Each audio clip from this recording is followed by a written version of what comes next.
Crux. Albert E. Cowdrey. Daiva watched the earth revolve beneath her, vanish into banks of icy cirrus, then emerge as a patchwork of blue sea and immobile, shining cumuli. Bits of continents poked through the gaps as the air packet swung out on a hyperbolic curve. She had a glimpse of North America, with the Appalachian Islands trailing into the Atlantic and the inland sea glimmering under the hot March sun. Then the 61 passengers were shrouded in the lower cloud layer, and reading lights winked briefly on before they emerged again to flit like the shadow of a storm over the broad Pacific. A light meal was served, and during dessert the glint of Fujiyama Island on the right, with its attendant green islets, announced that they were nearing the World City. They flashed into the dark red sun, and the vast forest of China leaped out of the glittering wavelets of the Yellow Sea. 5,500 clicks was now too fast, and 1, 2, 3 times the air packet quivered as the retros slowed it to a sedate 1,000. They were speeding over the green savannas of the Gobi, famous for its herds of wild animals. Of course they were too high and moving too fast to see the herds, but a machina in the forward wall of the cabin darkened, glittered briefly with pinpoints of light, and filled with solid-seeming images of wapiti, elephants, haknim, sphosura, animals native and imported from other worlds, shambling over pool-dotted green plains where the immortal Khan once ruled. Daiva's pale, high-cheek-boned face concentrated, and her unblinking dark eyes glinted with reflected images. 9/10 of the earth, humanity's first home, was now a world of beasts, the ultimate achievement of the man called Minister Destruction. Was it for this that 12 billion people had died? In the sunset glow of Ulanor, the world city, Steph sprawled on his balcony, wearing a spotty robe and listening to the cries of vendors and the creak of wheels in Golden Horde Street. He loved to loll here, smoking kif in the last light during all seasons, except the brief, nasty Siberian winter. A commotion in the street made him swing his bony legs off the battered lounge-chair. He tucked the mouthpiece of his pipe into a loop of hose from the censer and shuffled in broken-strap sandals to the railing. Down below, vendors' carts had pulled against the walls, and a long line of prisoners, blue pajamas, short hair, wrists and necks imprisoned in black plastic kangs, shuffled past like a column of ants. Guards in wide-brimmed Duroplast helmets strode along the line at intervals, swinging short whips against the legs of laggards to hurry them on. The prisoners groaned, and somebody started to sing a prison song in Allspeak, the only language that all humans knew. Smerta, smerta, mi kalla, ya ne trubna hafstjagda. Death, death, call me. I have nothing but trouble always.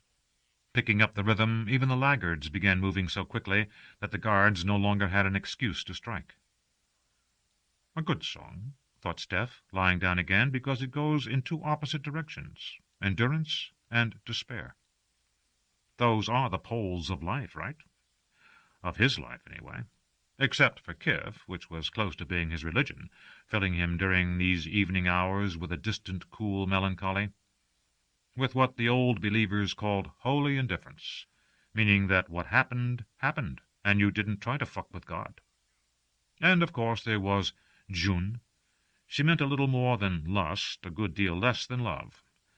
He whispered her name, which meant summertime in Allspeak, with its original English intonation and meaning, June. Then frowned. He was, as usual, out of cash. Kif cost money. Then how was he supposed to afford June? He brooded, puffing slowly, letting the aromatic smoke leak from his nose and mouth. He needed a case. He needed a job. He needed money to fall on him out of the sky. Even blasé passengers who had seen Ulanor many times, perhaps even had grown up there, joined the newcomers in staring through the ports at the capital of the human race. More than 1 million people, Daiva thought. Who could believe a city so vast? Of course, compared to the world cities of the 21st century, Ulanor was hardly a suburb, But this could at least give her a glimmering of the wonders that had been lost, a revelation of the once and future world before the time of troubles had changed everything. The shuttle was drifting along now, joining the traffic at the 5th level on the outermost ring, swinging around so that the city with its spoked avenues and glittering squares seemed to be turning. The co-pilot, a black box of course, began speaking in a firm, atonal voice, pointing out such wonders as Genghis Khan Alley, Yellow Emperor Place, where the various sector controllers had their palaces, and Government of the Universe Place, where the President's palace faced the Senate of the Worlds. "And then the Clouds and Rain District," said a man's voice, and the native earthlings all broke into guffaws. The black box paused politely while the disturbance quieted, then resumed its spiel. Daiva had turned a delicate pink.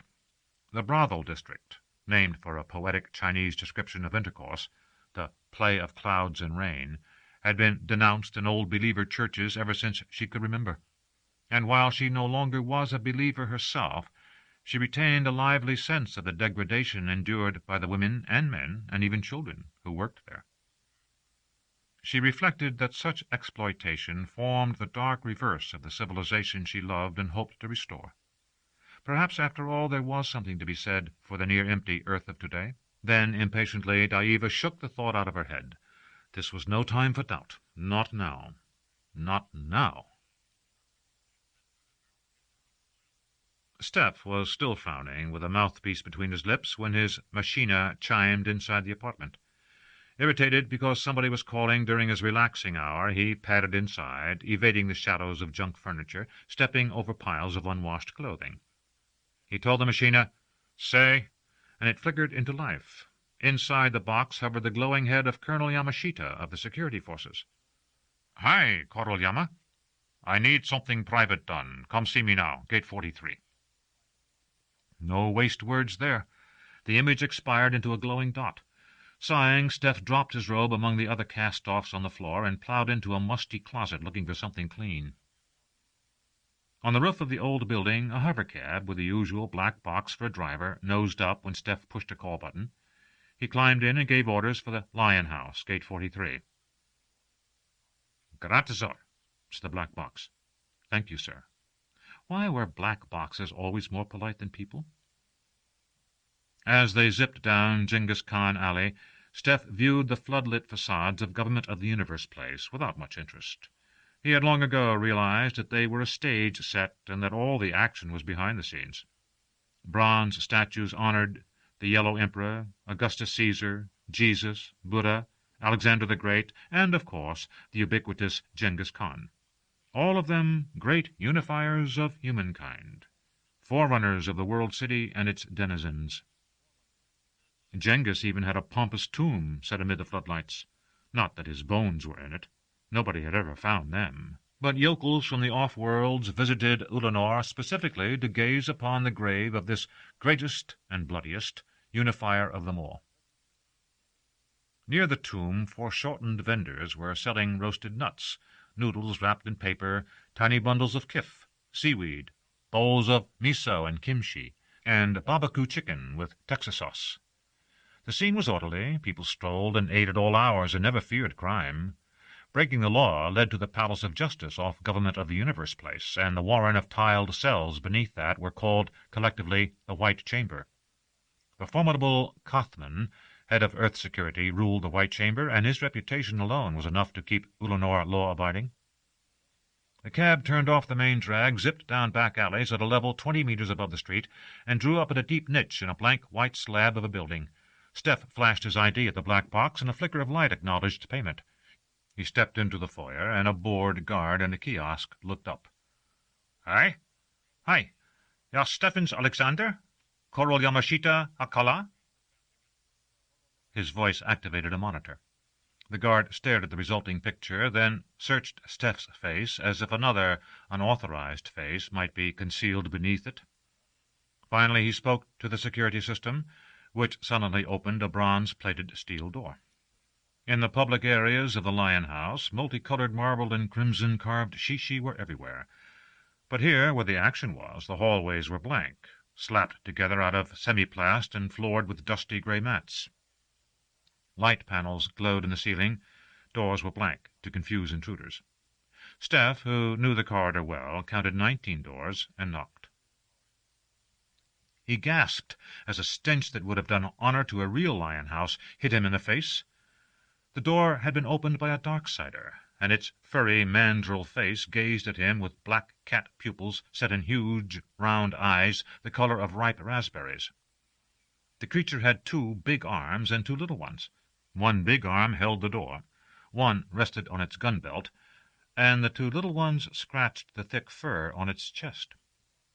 "Coral Yamashita, Mij Dot," Steph managed to say without choking. "Colonel Yama awaits me." The Darksider moved aside, and he made his way through the dim guard-room, followed by an unblinking red-black stare. He knocked again, and at last entered Yamashita's office. "Hi," said Steph, but Yama wasted no time. "Steph, I got a problem," he began.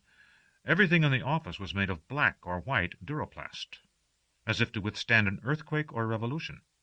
Steph slipped into a black chair that apparently had been consciously shaped to cause discomfort. "Why the animal outside? Can't you afford a human guard?"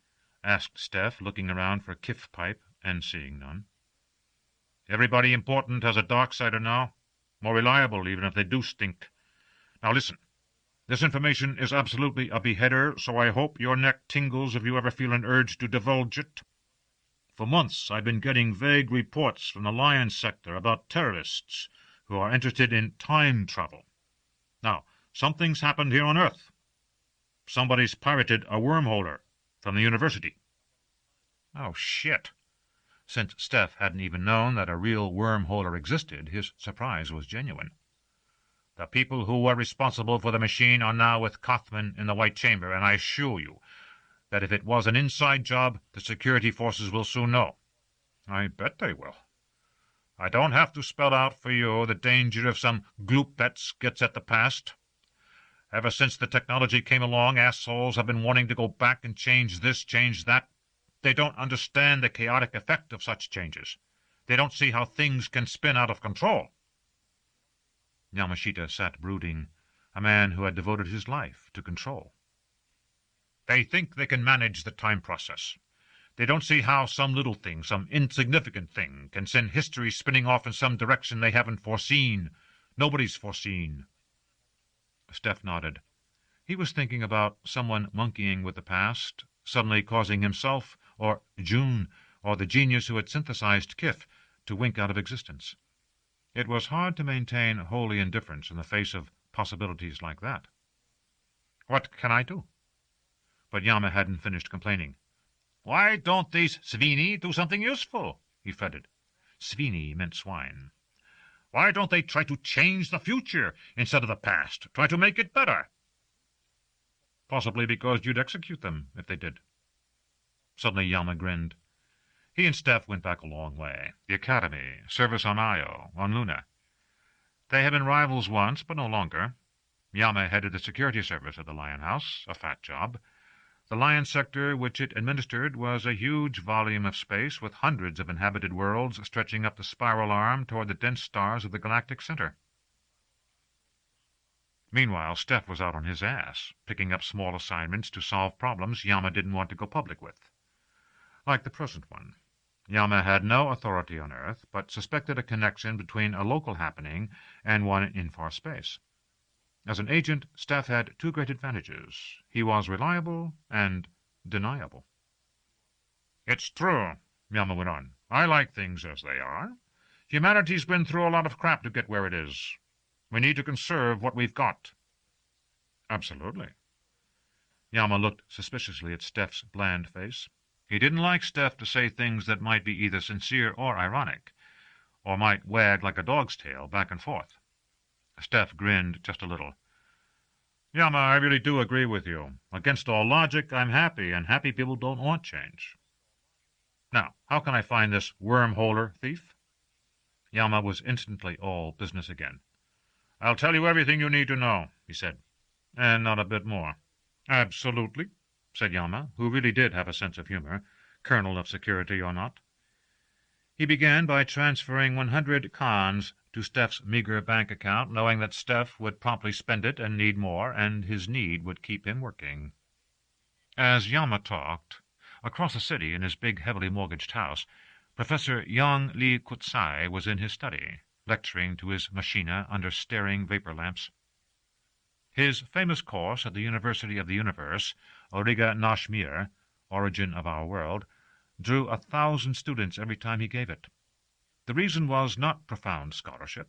Yang plagiarized almost everything he said, but his brilliance as a speaker. At times he seemed to be a failed actor rather than a successful academic. His image included a long gray beard, a large polished skull, a frightening array of fingernails, and a deep, sonorous voice that made everything he said seem important, whether it was or not. A memory cube recorded his lecture for resale to the off-worlds, where dismal little academies under strange suns would thrill to the echoes of his wisdom. Even as he spoke, lucidly, stabbing the air with a long, thin index finger that ended in 9 centimeters of nail, Yang was calculating what resale and residual rights on the lecture might bring him. Enough to purchase a villa at the fashionable south end of Lake Bai?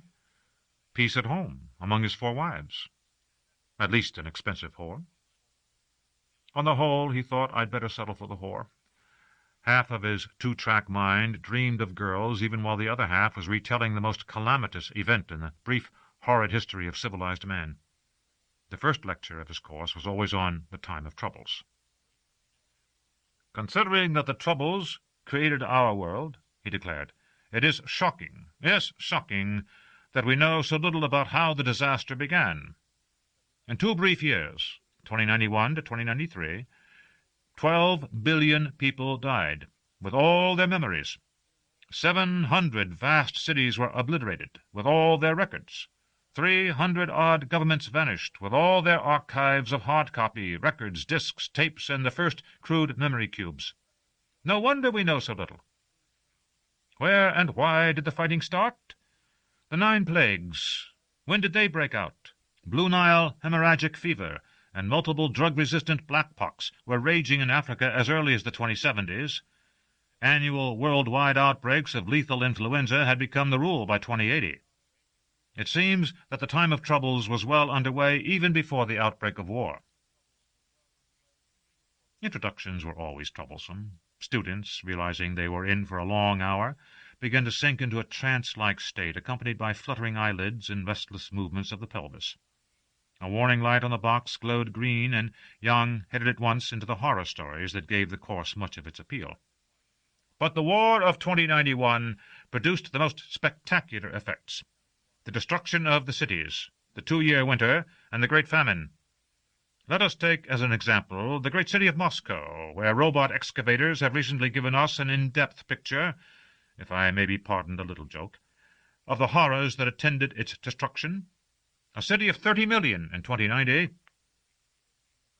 Detail after horrendous detail followed. The skeleton-choked subway with its still beautiful mosaics recording the reign of Tsar Stalin the Good. The dry trench of the Moskva River, whose waters had been vaporized in one glowing instant and blocked by rubble so that the present river flowed 15 clicks away. The great Kremlin shield of fused silicon stretching over the one-time city center with its radioactive core that would glow faintly for at least 50,000 years. Observing with satisfaction that his indicator light was turning from unlucky green to lucky red, Professor Yang moved on to the horrors of London, Paris, Tokyo, Beijing, and New York. Then he spoke briefly about the closed zones that still surrounded the lost cities, of irradiated wildlife undergoing rapid evolutionary change in bizarre and clamorous Edens where the capitals of great empires had stood only 300 years ago. The interest indicator glowed like a darksider's eye. Professor Yang strode up and down, his voice deepening, his gray beard swishing in the wind, his long fingers clawing at the air. "Precisely how did it happen, this great calamity?" he demanded. "How much we know and how little? Will it remain for the scholars of your generation to solve these riddles finally? I confess that mine has shed only a little light around the edges of the forbidding darkness that we call The Time of Troubles. As usual, his lecture lasted exactly the time allotted, a 100-minute hour. As usual, it ended with a key phrase, reminding the drowsy student of what he had been hearing at the rim of his clouded consciousness. The power light in the machina winked off, and Professor Young shouted, "Tea!" A door flew open, and a scurrying domestic wheeled in the tea-caddy, the cup, the molko, the tins of oolong and Earl Grey. "Sometimes," muttered Young, "I think I'll die of boredom if I ever have to talk about the Troubles again." "One lump or two?" asked the domestic, and Young, who drank tea after the ancient English fashion, turned anxious attention to the small, ridiculously expensive lumps of natural brown sugar. "Two, I think," he said. If residuals from the lecture didn't buy him a girl, at least they would, he hoped, keep him supplied with sugar for some time to come. The clocks of the World City were nearing 21 when Yamashita, dining comfortably at home with his wife Hariko, heard his security-coded machina chime and hastened into his den to receive a secret report from Earth Security. Somebody had cracked under interrogation. Yama listened to the report with growing dismay. "Shit, piss, and corruption," he growled. "Secretary!" "Sir?" murmured the box in a soft, atonal voice. "Contact Stephens Alexander. If he's not at home, and of course he won't be, start calling the houses in the Clouds and Rain district. Make it absolutely clear that this is a security matter and that we expect cooperation in finding him." "Yes, sir. His home is not answering." "Try Brother and Sister House. Try Delights of Spring House. Try Radiant Love House. Then try all the others." "And when I find Stephens Alexander?" "Tell him to wipe his cock and get to my office soonest." "Is that message to be conveyed literally?" "Yes." Back at the table, he had barely had time to fold his legs under him when Hariko told him to stop using bad language in the house where the children might hear him. "Yes, little wife," said the man of power meekly. "I suppose you'll have to go to the office again." "Yes, little wife. An emergency." "Always your emergencies," said Hariko. "Why do I waste hours making you good food to eat, if you're never here to eat it? And why do you employ that awful Stephens person? He's a disgrace, a man his age who lives like a tomcat. Not everyone can be as happy as we are, but everybody can have a decent, conventional life." Yama ate quietly, occasionally agreeing with her until she ran out of words. Then he went upstairs, removed his comfortable kimono, and put on again the sour uniform he'd worn all day. On the way down, pinching his thick neck as he tried to close the collar, he stopped in the children's bedrooms to make sure they were all asleep. The boys in their bunk beds slept the extravagant sleep of childhood. Looking at them, gently patting their cheeks, Yama reflected that adults and animals always slept as if they half expected to be awakened. Children, never. Then to the girls' room, where his daughter Kazi slumbered in the embrace of a stuffed haknim. Yama smiled at her, but lingered longest at the bedside of his smallest daughter. Rika was like a doll dreaming, with a tiny bubble forming on her half-parted pink lips. He was thinking, if someone changes the past, she may vanish, never have a chance to live at all. To prevent that, he resolved to destroy without mercy every member of the time-travel conspiracy. At the front door, Hariko tied a scarf around his neck and gave him a hug. She was too modest to kiss her husband in the open doorway, even though they were 20 meters above the street. He patted her and stepped into the official hover car that had nosed up to his porch. "Lion House, Gate 43, he told the black box, and sank back against the cushions. At Radiant Love House, Professor Young relaxed from his scholarly labors on one side of a double divan in the mid-price parlor, and viewed 3D images of young women to the ancient strains of Tchaikovsky's Nutcracker. "Do you see anything that pleases you?" asked the box that was projecting the images. "Truly it is a waltz of the flowers," replied Young sentimentally. The smell of kif wafted through the room, presumably from a hidden censer. "The dark beauty of Miss Lovebloom contrasts so markedly with the rare, indeed unique, blondness of Miss Sexkitty," murmured the box, going through its recorded spiel. "The almond eyes of Miss Ming remind us of the splendor of the dynasty from which she takes her nom de mur. Every young lady is metascanned on a daily basis to ensure her absolute purity and freedom from disease. Miss Gandhi is skilled in all the acts of the famous Kama Sutra. For a small additional fee, an electronic room may be rented in which the most modern appliances are available to heighten the timeless joys of love. Professor Young had already halfway made his selection, the most expensive of the stable. Miss Selassie was a tall, slender woman of Ethiopian descent who had been genetically altered into an albino. The box referred to her as the White Tiger of the Nile, and bald, bearded, long-nailed Young, at 99, reaching the extreme limits of middle age, found his thoughts turning more and more to her astounding beauty. Her body is like a living Aphrodite of ancient Greece, he thought, while her face is like a living spirit mask of ancient Africa. Miss Selassie, how much is she? 100 cons an hour. Oh dear. And how much for an electronic room? Professor Young rightly believed that all the appliances known to modern science would be needed if he was to spend his expensive hour doing anything more than enjoying Miss Selassie's company. 50 cons an hour. However, said the box seductively, for such a man as yourself, honored professor, the house gladly makes a special price. Miss Selassie and an electronic room for an hour for the sum total of— A brief pause, during which Young felt himself growing anxious. 135 cons, a 10% reduction. Agreed, breathed Young, giving himself no time to think. There was a brief flutter in the box as his bank checked his voice print and transferred another 135K from his already deflated account to one of the bulging accounts of Radiant Love House. You should have asked for 20% off, said a voice, making Young jump. A long, stringy, bony man holding a kif pipe rose from the other side of the double divan and stretched and yawned.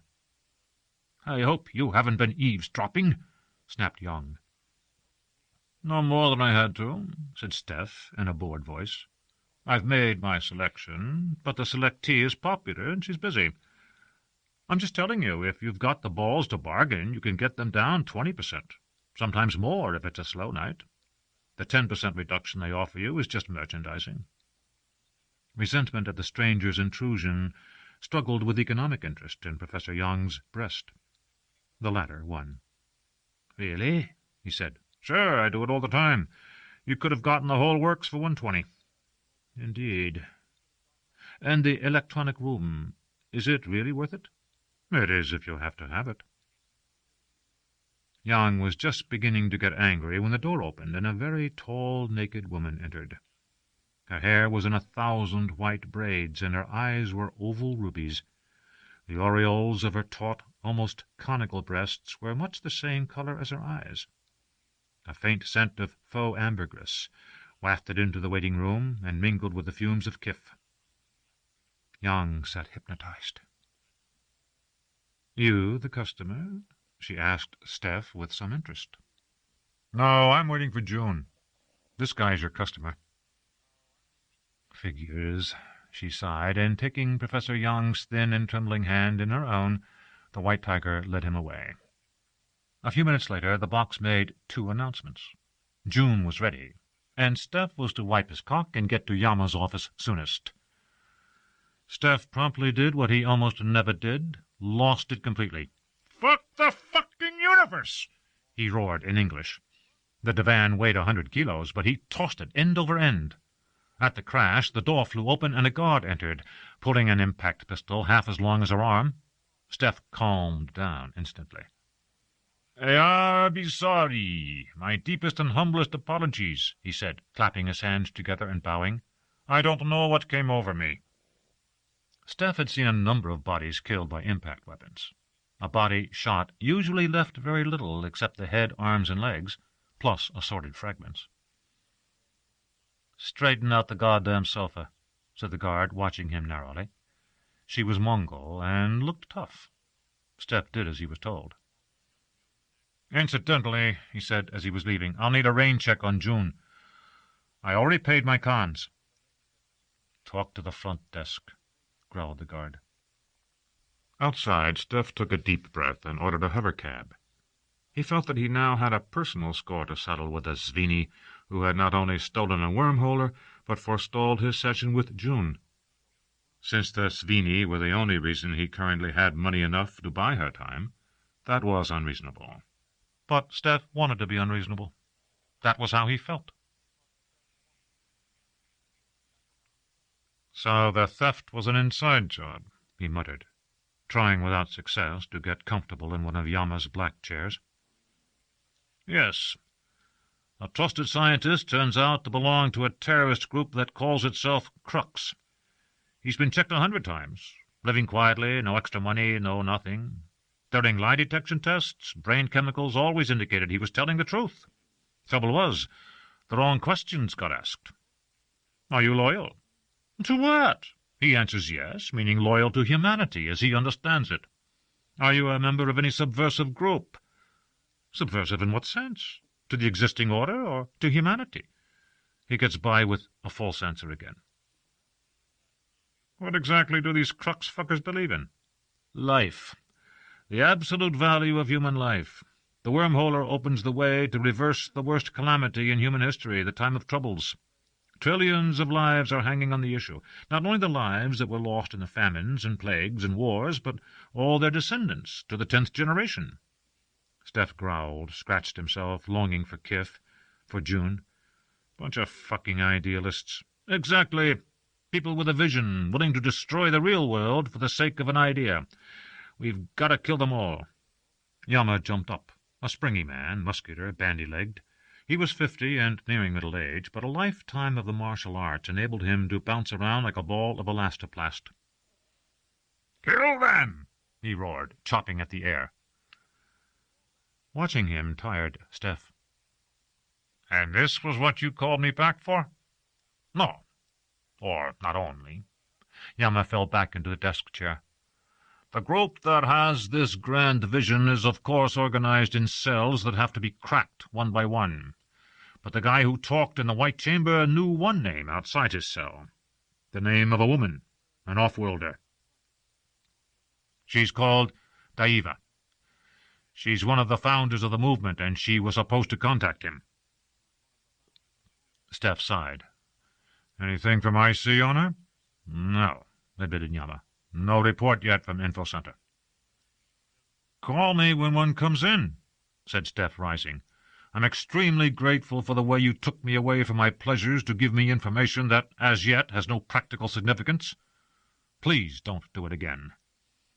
Yama saw him to the door, nodding to the Darksider, who approached, smelling like the shit of lions, owls, and cormorants mixed together. Steph pinched his nostrils and spoke like a duck.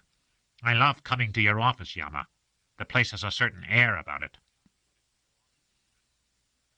Half an hour later, Steph was again sprawled in a middling expensive parlor at Radiant Love House, waiting. Another customer had taken June while he was away.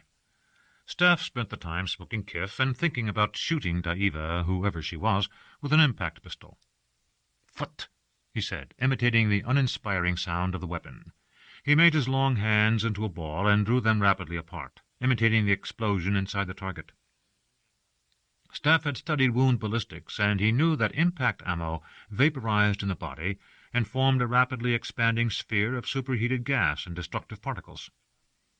"Daiva vatamiza dissolva," he thought. "The sphin flies apart, turns to molecules, atoms, protons, and quarks." "How happy I am," murmured the box, "to inform you, sir, that the person of your choice is ready to receive you." Instantly Steph was up and moving, his bloody thoughts forgotten. At heart he was a lover, not a killer. In the blue piece of the electronic room, Professor Young lay huddled under a sheet of faux silk.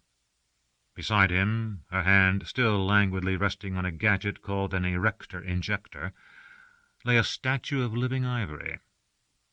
At least he now knew the White Tiger's given name, even if it was only a Prost's working name, a nom de mur. For Young it was what the old French phrase meant, a name of love. "Selina," he murmured, and she turned her head and smiled at him. "I'm afraid your time is up," she whispered, "but perhaps you'll come again, my dear. You are special." "Selina," he said again. Around him monitors winked, and a low electromagnetic hum soothed with a white sound. Young was all too conscious of the birth of a new obsession, one even less affordable than 4 wives and natural sugar. "I must see you again," he said. Detecting the urgent note in his voice, Selina smiled. Ah, that enigmatic whore's smile, thought Young, with pain in his heart. What did it mean? Pleasure in you, pleasure in your money. No pleasure at all but mere professionalism? Who could tell? Wasn't this how he had happened to marry the most obnoxious of his 4 wives? Diva sat quietly in the front room of a small but elegant suburban villa. The windows were open, and the morning sun entered through a gentle screen of glossy leaves thrown out by a lemon tree. The room held all the necessities of rustic living: bare beams across the ceiling, lounges covered with faux linen, a glass table bearing apples and oranges and kuvisu fruit, and a machina half the length of the wall to entertain the owner, a professor of rhetoric whose hobby was playing at Revolution. Relaxing on the lounges were the other members of the cell, 2 students and a dark and tensely attractive woman of middle age who bore a painted mark on her forehead. The students were still talking about Professor Young's lecture of last evening, tailor-made, as it seemed, for the members of Crux. "Lord Buddha, but he makes you see it," said the boy, fingering a string of beads restlessly. He was an old believer. Diva had noticed years ago that such people were represented in Crux far beyond their numbers in the general population. The girl was lovely, bronzed, yellow-haired, slow-eyed, the perfect Eurasian. She called herself Diane, and spoke in a throaty whisper that someone had told her was mysterious. "Actually, he's a horrible old man, but it's as Cooley says, he has the gift of making the past live." "We expect to do more along that line," said the owner of the villa, in a deep, resonant voice, and the 2 young people laughed happily. All 3 of them loved the taste of conspiracy. The older man, whose code name was Zet, earnestly hoped to seduce Diane. Supposedly nobody in the group knew anybody else's real name. They had a vast and fundamentally childish panoply of measures to preserve secrecy, passwords, hand signals, ways of passing information in complicated and difficult ways.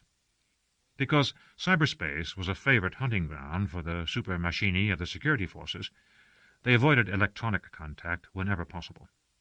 Instead, they had oaths, secret meetings, symbols. Their key symbol was the looped cross of ancient Egypt, the Crux ansata, the sign of life. Cooley wore a crux on a cord around his neck. At meetings he took it out for all to see. The girl, Diva noted with amazement, had the symbol tattooed on the palm of one slender hand. Why didn't the senior members of the cell force her to have it removed? People had often told Diva that she had ice water in her veins. That wasn't true. Her emotions were intense, only deeply buried. Right now, anger and alarm were stirring deep beneath her mask-like face. Did her life, to say nothing of the lives of trillions of human beings, depend on these amateurs? Children?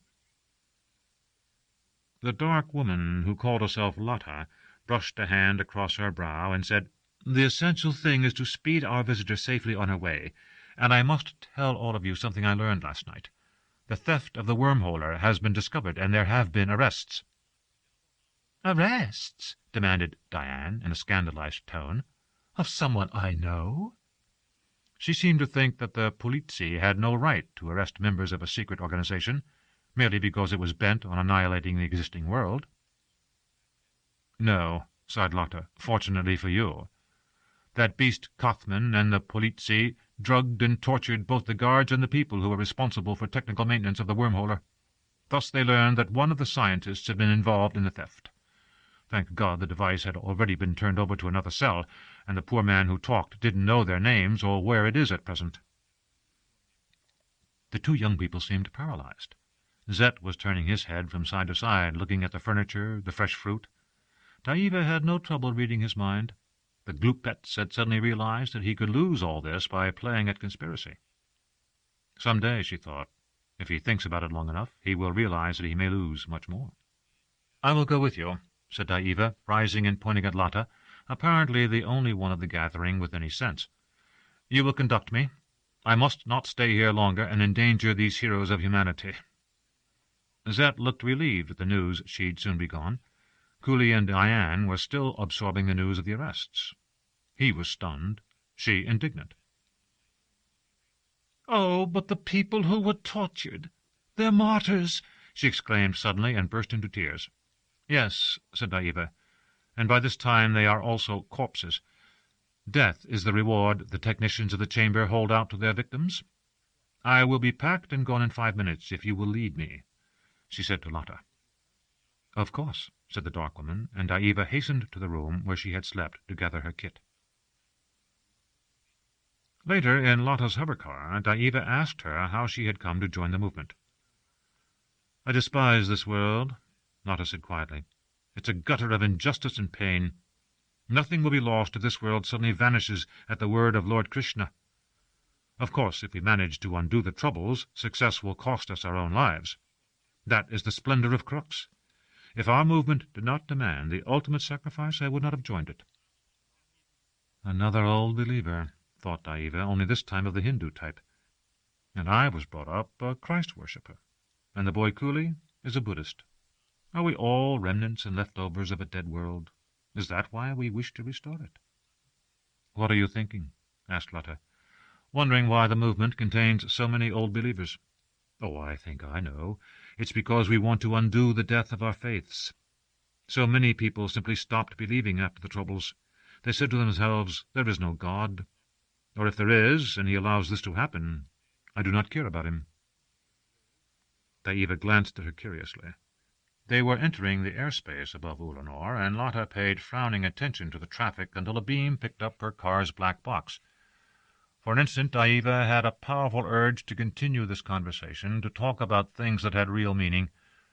Then she remembered that the less Lotta knew about her, and she about Lotta, the better for both of them. "We all come to it for different reasons," she said guardedly, and silence followed. The little car revolved above the world city, bearing two women who hoped to change it into a phantasm that never had existed at all. Steph and June were having breakfast in a tea shop deep in the clouds and rain district. Half the customers seemed to recognize June, and she waved and blew kisses to them. She had scrubbed off her white working make-up, and with it had gone her night-time pretense of lotus delicacy and passivity. She looked and was a tough young woman to whom life had not been kind. "Wild turnover last night," she said to a red-haired eunuch who had stopped by the table to shriek and fondle her. "I did 10 guys." "Oh, my dear," said the Sisi, "I do 10 on my way to work." "Seems you've got some catching up to do," Steph told June when the Sisi had moved on. "Oh, he's such a bragger. "And old, too. When I'm his age I'll have my own house, and instead of bragging about doing 10 guys, I'll be doing 1. The one I choose." "And that one will be me." "Only if you get rich," said June candidly, buttering a bun. "I'm tired of being a robotchi, a working stiff. I've got a senator on the string now, Steph, did I tell you? Soon you won't be able to afford me at all." She dimpled, as she always did when saying unpalatable things. "Is that why I'm buying you breakfast?" "Oh, Steph, I'm just needling you. I love my poor friends, too. Look, why don't you take me to Lake Bai for a week or 2? Get a cabin. I won't demand a villa, not yet." "Unfortunately, I'm on a big case right now, one that might even save your life." June stopped eating and stared at him. "You're telling the truth?" "Believe it. When the payoff comes, it'll be as big as the case. Then we'll go to Bai. Get a villa, not a cabin." Steph spoke with the calm assurance he employed when he was in a state of total uncertainty. The investigation was dead in the water. The arrests had not led to the wormholer. IC still hadn't come up with a make on Daiva. Machini were combing passenger lists of recent arrivals from the off-worlds, voice prints, retinographs, DNA samples, turning up nobody with a record, nobody who fit the profiles. Steph's local contacts had nothing to offer. "What's it all about, Steph?" asked June. "Never mind. The case is a beheader. It's nothing you want to know about, so don't ask. It's a security matter, and it'd be a hell of a shame if the Darksiders came and carted off a butt like yours to the White Chamber." Their voices had fallen to whispers. June's face was so close that Steph's breath moved her long eyelashes. A delicate scent clung to her kimono, some nameless off-world flower, and the drooping faux silk disclosed the roundness of her little breasts like pomegranates.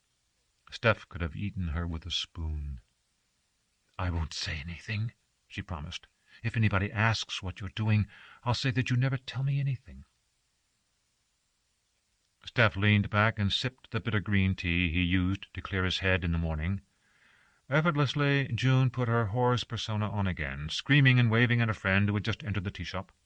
Towering over the crowd, the white tiger of the Nile headed for their table. She and June kissed, and Selina sat down, nodding at Steph. "Hell of a night," she said to them and the world in general. "I did a dozen guys." "Oh, Selina," said June. "Honey, I do a dozen on my way to work." Yamashita clapped his hands and bowed to announce himself to the fromaggi, the big cheeses.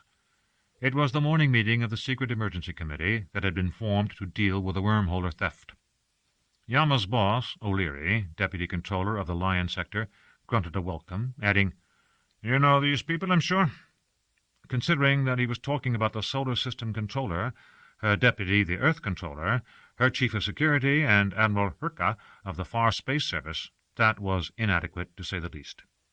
The SSC was Xian Shiking, a small woman with a parchment face, tiny hands, and dull gold and jade rings stacked 2 and 3 to a finger.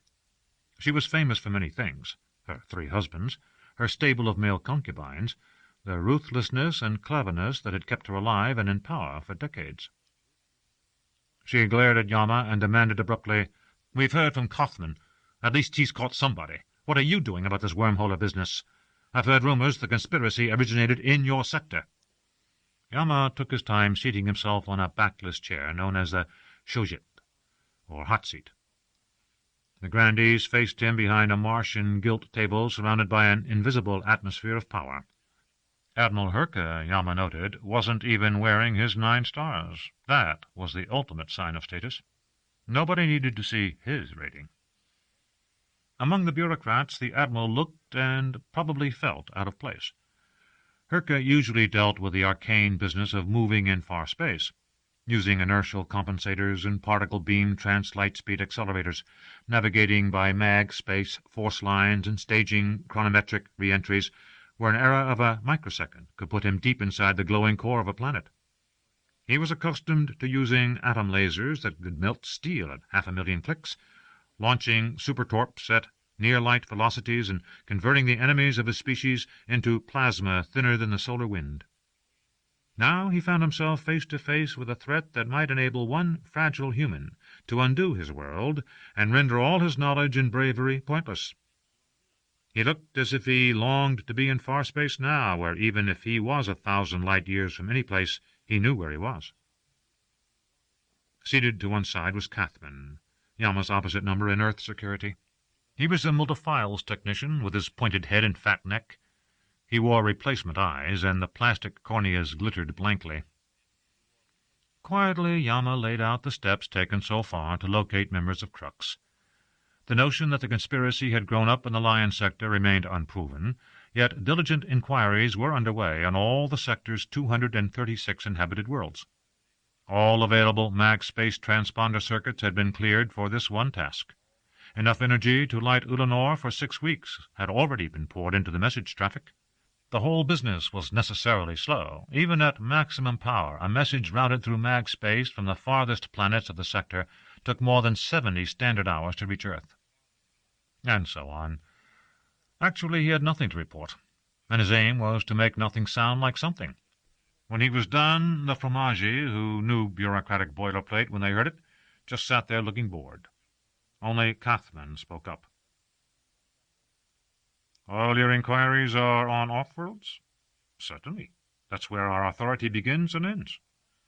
"You're not invading my territory, using unofficial agents here on Earth?" Yama was shocked.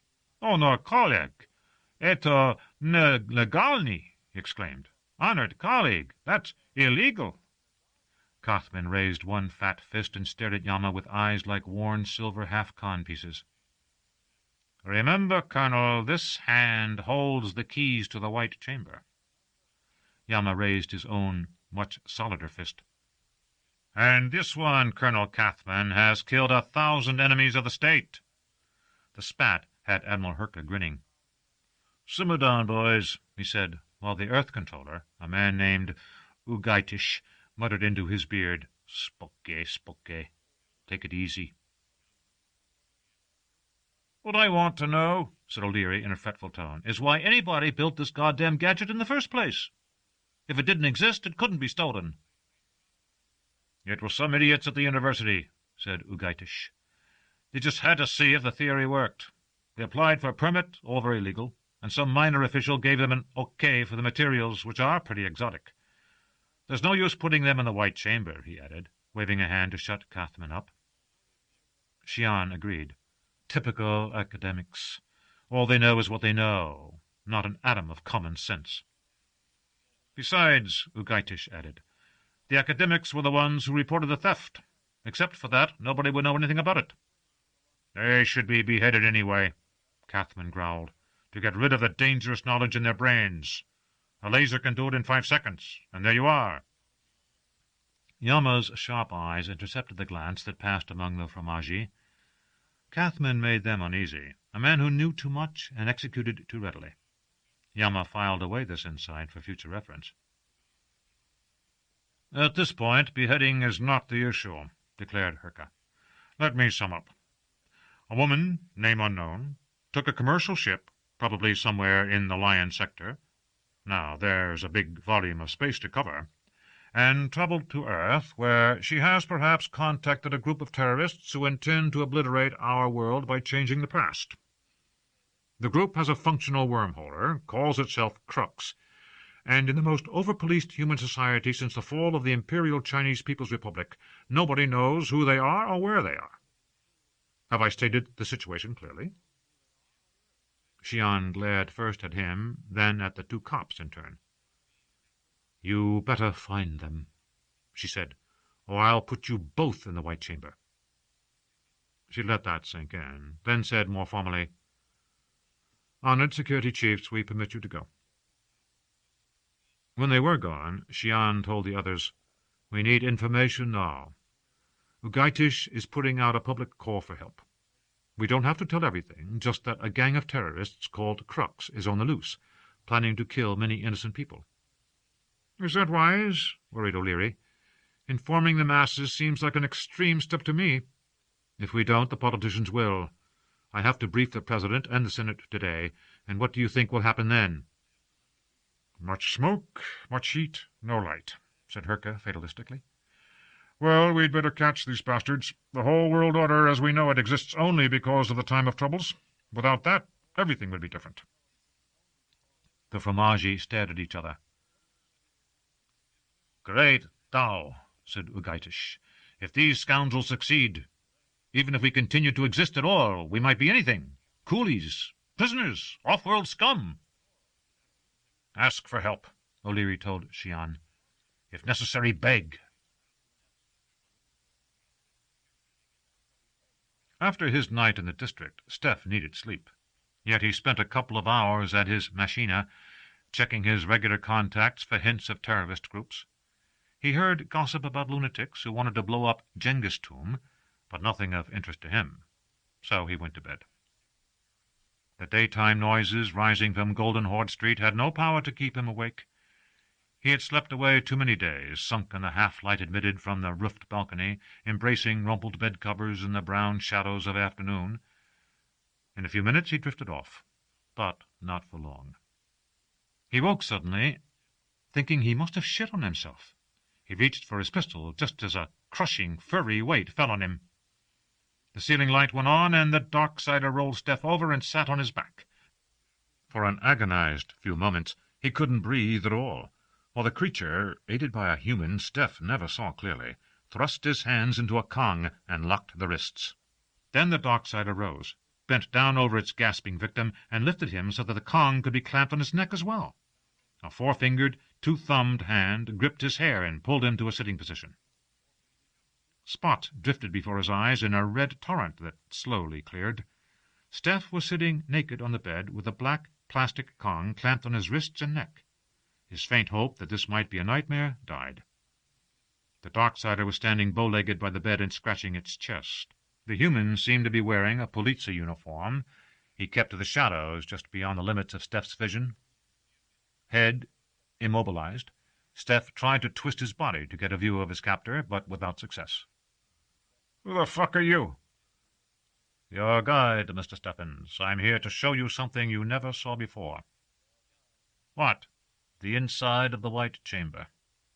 At a gesture, the Darksider tossed a sack over Steph's head and pulled a cord tight around his neck. A hypodermic gun spat at his shoulder, and he had a horrifying sense that his whole body was melting into a cold and lifeless fluid before darkness descended. He would have preferred not to wake up, but wake he did. Still in the Kong, still with a sack over his head. Of course you're not comfortable, he told himself. You're not supposed to be comfortable. He had no idea how long he'd been here, except that he was thirsty and hungry.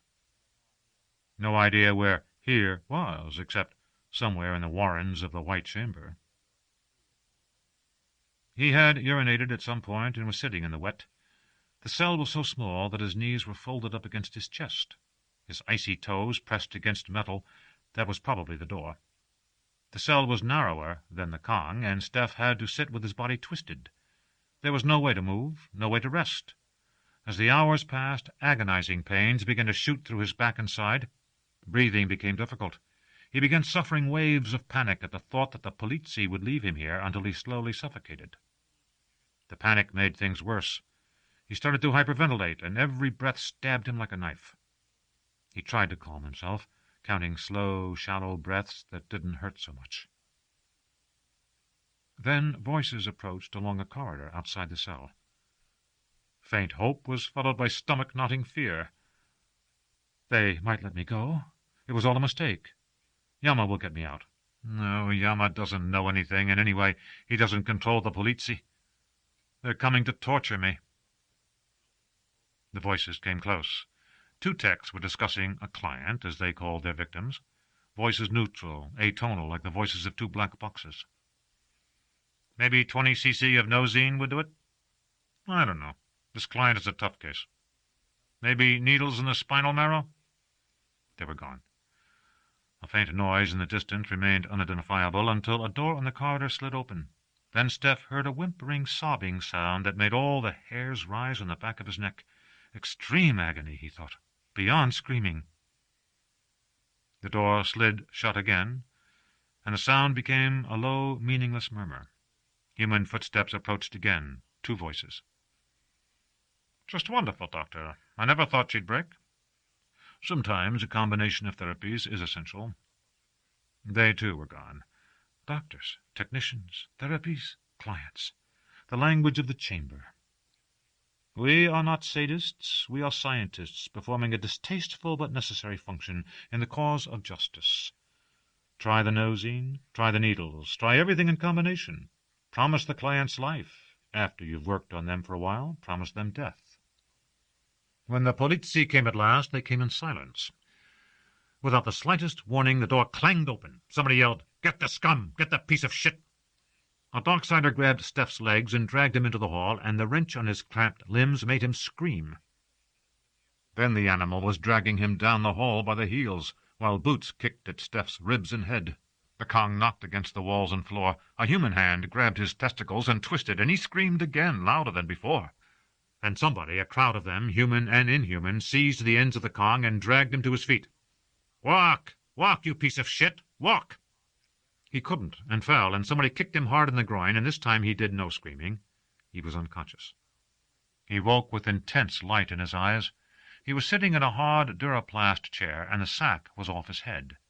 His eyes burned. Agony rose in waves from his groin. Somebody in hard boots stamped on the bare toes of his left foot. Steph wasn't thinking any longer. He was living in nothing but the conviction that every second some new pain would strike. What next? What next? Hands seized the Kong and pulled it back. Other hands, some human, some inhuman, grabbed his ankles and stretched out his legs. In the blazing light he was half blind, absolutely helpless. Somebody touched his breastbone, and he moaned, and his stomach knotted, expecting the blow. Nothing happened. The light dimmed. Gradually his eyes cleared. A man with a pointed head was standing before him. The man had plastic eyes that went blank when he moved his head. There was no crowd of tormentors, only 2 thuggee from Earth Central and 1 Darksider. One of the thuggee gave the other a piece of candy, and they stood there chewing. The Darksider scratched its furry backside against the wall. "Mr. Stephens." "Yes," whispered Steph. "I am sending you home now. For the future, will you remember one thing?" "Yes." "From now on, Yamashita will continue to pay you. But in spite of that, you'll be working for me as well as for him, and I'll expect to know everything you do and everything you discover about Crux." Catherine leaned forward and once again tapped Steph's breastbone. "If you hide anything from me, I'll know it, and I'll bring you back here. Do you understand?" "Yes." "Next time you'll get standard treatment," added Catherine, straightening up. "Not the grandmotherly kindness you received this time." To the thuggee he said, "Give him 1 more." He left the room and a door closed. Behind the light the room flickered, and a second Darksider Steph hadn't seen before approached him, holding a spiked club in its paws. "But that'll kill me," he thought, and his eyes clamped shut on a final vision of the new Darksider raising the club for a smashing blow to his gut. He sat there blind, waiting. Then he heard them laughing at him. He opened his eyes as one of the thuggee unlocked the Kong. The other was grinning. The Darksider with the club flickered, evaporated. A 3-dimensional laser image, created, Steph now saw, by projectors mounted high up on the walls. "The boss likes to have his little joke," the thug explained with a wink. The real Darksider was still scratching its butt. Insofar as an animal could, it looked absolutely bored. Outside was deep night or earliest morning. Wrapped in a blanket and shivering uncontrollably, Steph rode home in a Polizzi hovercar. Before dawn he was in his own bed, racked by pain from toes to scalp. Yet he slept, and by noon was able to creep to the balcony, dragging 1 foot behind him. He walked bow-legged because his scrotum was the size of a grapefruit. Slowly, very slowly, he prepared kif and lay down. He was starving, but wouldn't have dreamed of getting up to look for food. He smoked, and the drug dulled everything, pain and hunger alike, and let him sleep. In all the world only kif was merciful. No wonder it was his religion. By nightfall Steph was minimally better. He slept long, despite nightmares that left him drenched with sweat. By morning he was functional enough to bathe. He smelled worse than a Darksider by then, and dress. Then he called Yama on his machina, hoping the Polizzi would monitor his call. He wanted to remind them that he had powerful friends. "Steph, what's up?" "I just wanted you to know that your pal Cathman had me in the White Chamber. I'm working for him now, too." "That son of a bitch! He hurt you much?" "It wasn't a picnic, but I've been through worse." "Yeah, I know, you're a survivor. Well, I guess we got to share everything we find out with Earth Central. But I'm going to see Cathman and tell him if he grabs you again, I'll send O'Leary to see Shion herself. You got anything broken, like bones?" "No." "Well, at least the miserable bastard went light on you." Steph next called a neighborhood barbecue shop and ordered food. Then he found his pistol, made sure it was loaded, and returned to his kif pipe. On the balcony he smoked and thought about ways to kill Cathman. He had 2 people on his list now. Diva, because she wanted to destroy his world. Cathman, because he had, well, not tortured Steph. What had happened was too trivial to be called torture. No, Cathman had simply been getting his attention in the inimitable Polizzi way. This wasn't the first time in his life that Steph had been completely abased and humiliated. But he decided now that it was to be the last. He pointed his pistol at the wall and said, "Foot." After Diva, Cathman was next. That evening Professor Young again stood before his machina, which was set to transmit and record. A memory cube nestled in the queue. Lights arranged by his servant illuminated Young against a background of ancient books that had been imprinted on the wall by a digital image transfer process. Real books were too expensive for a scholar to afford. Watching the interest indicator with a sharp eye, Young launched into the second lecture of his course, Origin of Our World. His subject today was the response to the Troubles, the slow repopulation of the earth by humans, and the reintroduction of hundreds of extinct animal species whose DNA had fortunately been preserved for low-gravity study on Luna. He spoke of the first halting steps toward far space, and of the gradual emergence of humanity from the cocoon of the solar system during 300 years of experiment and daring colonization. He spoke of the new morality that emerged from the time of troubles, the eco-laws that limited the size of families and prescribed a human density of no more than 1 person per 1,000 hectares of land surface on any inhabited planet. Great populations tend to produce political instability, to say nothing of epidemics. He spoke of the great diaspora, the scattering of humankind among the stars to ensure that what had almost happened in the past could never happen again. He spoke of a species obsessed with security and order, and pointed out what a good thing it was that people had, for once, learned from the past, so that they would never have to repeat it. He spoke about the liquidation of democracy, and explained the strange term as a Greek word meaning mob rule. He ended with a kindly word or two about the friendly aliens, like the Darksiders, who had now become part of humanity's march toward ever greater heights of stability and glory. All across the city, students were recording the lecture. So were people who were not students, but had a hunger for learning. In his apartment, Steph listened because he was still recovering from his night in the chamber and had nothing else to do. His chief reaction to Young's version of history was sardonic amusement. "Pompous old gloopets," he muttered. In another shabby apartment, this one opening on a run-down warren of buildings near the university called Jesus and Buddha Court, Cooley, whose real name was Ananda, and the beautiful Diane, whose real name was Iris, also listened to Young. Their reactions tended less to laughter and more to scorn. "I liked the bit about the Darksiders," said Ananda, fingering his rosary. "A bunch of smelly barbarians our lords and masters use as mercenaries to suppress human freedom." "You're so right," said Iris, shutting off the box. "How I hate that man." "Oh, well, he's just a professor," said Ananda tolerantly. "What can you expect? Look, is there a Crux meeting this week?" "I don't know. Lotta will have to message us, won't she? Nobody we know has been arrested. Maybe the excitement's over," she added optimistically. "I thought Zet was getting spooked." "Well, he's old. Old people get scared so easily." She smiled and sat down on the arm of his chair. Ananda used his free hand to rub her smooth back. Not for the first time in history, conspiracy had led to romance. The relationship had begun with talk and more talk. Change the past, restore life to the victims of the Troubles, and at the same time erase this world of cruelty and injustice.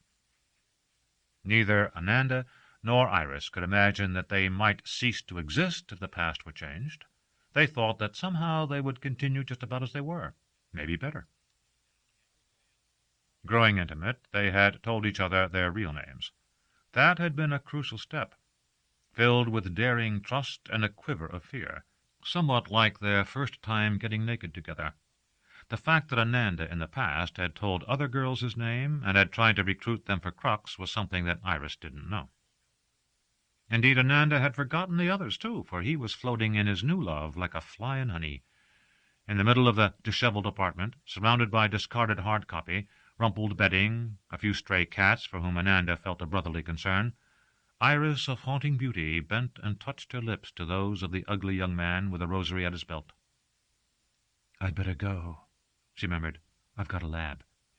Her tone said to him, "Make me stay." "In a minute," said Ananda, tightening his grip. "You can go in just a minute." A few streets away, in a less shabby student apartment occupied by 4 young women, The machina was still playing after Young's lecture, only now switched to a commercial program. One of the women was insisting that she needed to make a call, but the other three were watching a story of sex among the stars called The Far Side of the Sky and voted her down. "You can wait, Taka," they said firmly. Taka, who was 20, had begun to argue when a news bulletin suddenly interrupted the transmission. "Suppose I make my call now," she started to say, when something about the bulletin caught her attention. "Hush up," she told the others, who were bitterly complaining about the interruption of the story, just as the hero had embraced the heroine deep in mag space. "I want to hear this," said Taka. After the bulletin, the story quickly resumed. Taka thoughtfully retired to her bedroom and sat down on the floor, folded her slim legs gracefully under her, and reached for her comprite. The comprite transmitted to the machina in the other room, but gave her privacy to work. "A letter," she said. "To who?" She wondered. Daddy had always told her to obey the law, but have nothing to do with the Polizzi, who were, he said, scum, griaz, filth. How then to get her information to them without using the box code that had appeared on the screen during the news flash? "To Professor Young, History Faculty," she began, rattling off the university address code from memory. "Send this with no return address, okay?" "I am waiting, a woman of transcendent beauty," said the comprite. Taka herself had taught it to say that, and was now trying to make it learn how to giggle. "Honored Professor, I am sending this to you as a person I honor and trust and admire," she began, laying it on thick. "I have always been a law-abiding person, and there was a news bulletin just now where the Polizzi were asking for information about a terrorist group called the Crux. Well, a student named Ananda, when he was trying to climb aboard, make love to me a couple of months ago, stated that he belonged to this group, and tried to make it seem incredibly important, though I had never heard of it myself up to that time. In any case, my native dialect is English, and I happen to know what crux means, and I was angry that somebody would try to involve me in something criminal. Hoping that you will convey this info to the proper authorities, I remain one of your students choosing to remain anonymous." She viewed this missive on the screen, and then added, "P.S. This Ananda is an ugly guy with a rosary of some kind he wears on his belt. I think he's an O.B. He is skinny and wears a funny kind of cross under his jacket. He says it is a symbol of something, I forget what." She added, "Send," and headed back into the front room, where the current chapter of The Far Side of the Sky had expired in a shudder of far-space orgasms. "Well, I suppose I can make my call now," she said, and did so, setting up an appointment for tomorrow with the machina of a depilator who had promised to leave her arms and legs as smooth as baby flesh, which she thought would look very nice. Professor Young's infatuation with Selina was leading him deeper and deeper into debt. He tried to stay away from Radiant Love House, but instead found himself dreaming of the White Tiger all day, and heading for the district by hovercab at least 3 times a week. He told himself all the usual things, that this was ridiculous in a man his age, that he would lose face if his frequent visits became known, that he couldn't afford this new extravagance. No argument could sway him. He wanted his woman of ivory in the blue piece of the electronic room, where, for an hour at least, he feasted on the illusion of youth regained. He was again in a middling expensive parlor, waiting for the White Tiger, when Steph lounged in and collapsed on the double divan. Ordinarily, Young would have ignored the fellow, but when Steph said, "How are you, honored Professor?" he felt he had to say something in return. "Quite well." Brief, cool. "I watched your last lecture," said Steph, who was inclined to chat, knowing that, as usual, he had time to kill before June could receive him. "Really?" said Young, thawing slightly. He was paid .10 con for every box that tuned into his lectures. It wasn't much, but he needed every tenth he could get. "Yeah, I'm not a student, but I am ill-educated, and I occasionally try to improve my mind, such as it is." Steph pulled over a wheeled censer, dumped a little kif into it from a pouch he carried, and turned on the heating element. "Inhale?" he asked, unwinding 2 hoses and handing one to Young. "The waiting is tiresome." Young allowed, and took an experimental puff.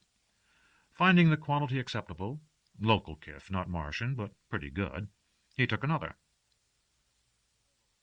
May I ask your profession? Investigative agent. I'm also a licensed member of the Middlemen and Fixers Guild. Ah. Young looked at Steph sharply. Are you good at what you do? Well, I live by it, and have for years. Why? Need something looked into?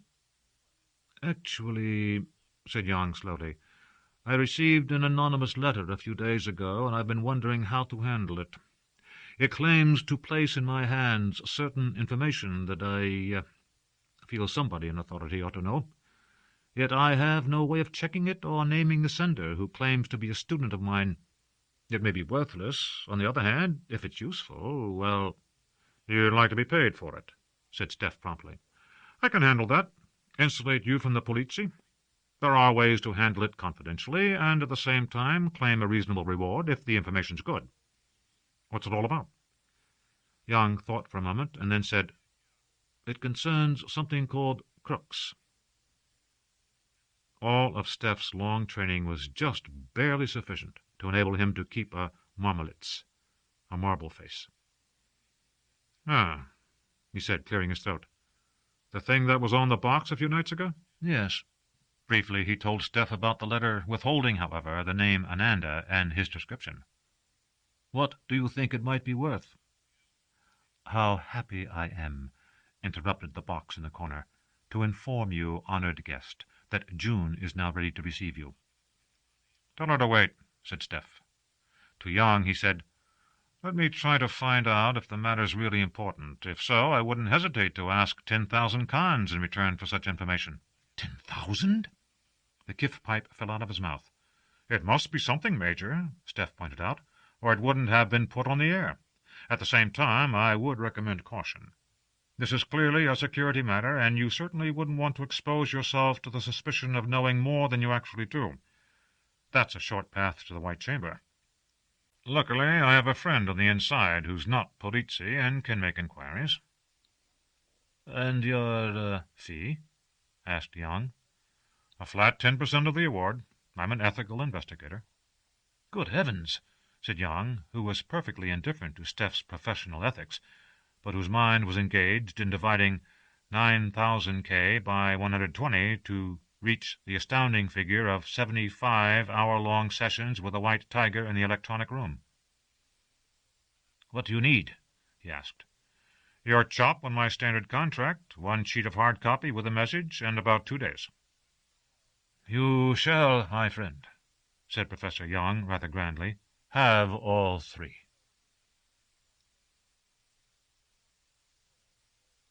Yama and Steph sat at their Duraplast desk in the Lion House, staring at the hard copy. One name, and what a crappy description. Maybe I should turn Young over to Kathman just to see if he knows anything more. An honored professor? Come on, Yama. Stop thinking like a security gorilla for once. Young doesn't know a damn thing except that he needs money to rent his albino.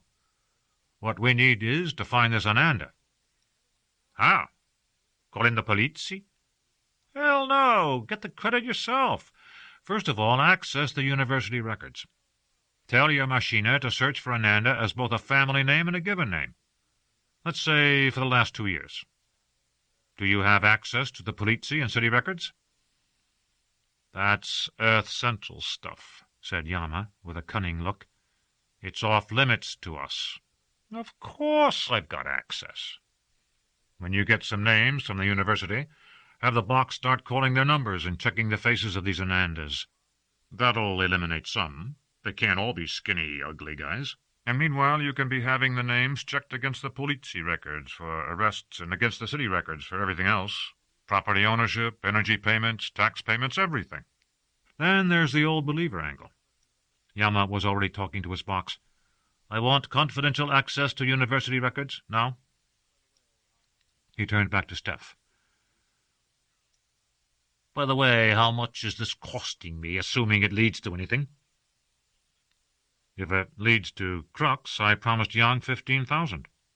Petty cash, said Yama, if it leads to Crux.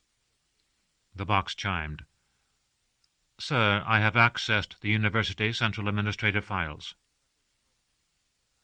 "Search, admission, registration, and expulsion records for the name Ananda," said Yama promptly. "Especially expulsion." He added to Steph, "Terrorists are often students, but very few of them are good students." Dreaming of the money, Steph paced the room impatiently. The university records were voluminous and ill-kept. There was no Ananda as a family name. Searching given names was just getting under way.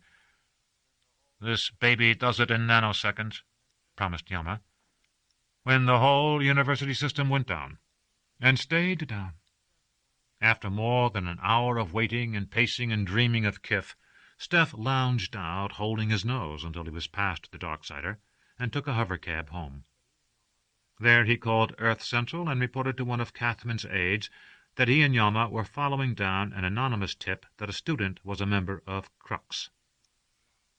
Then he called Young and told him that the money was practically in hand. Young was ecstatic.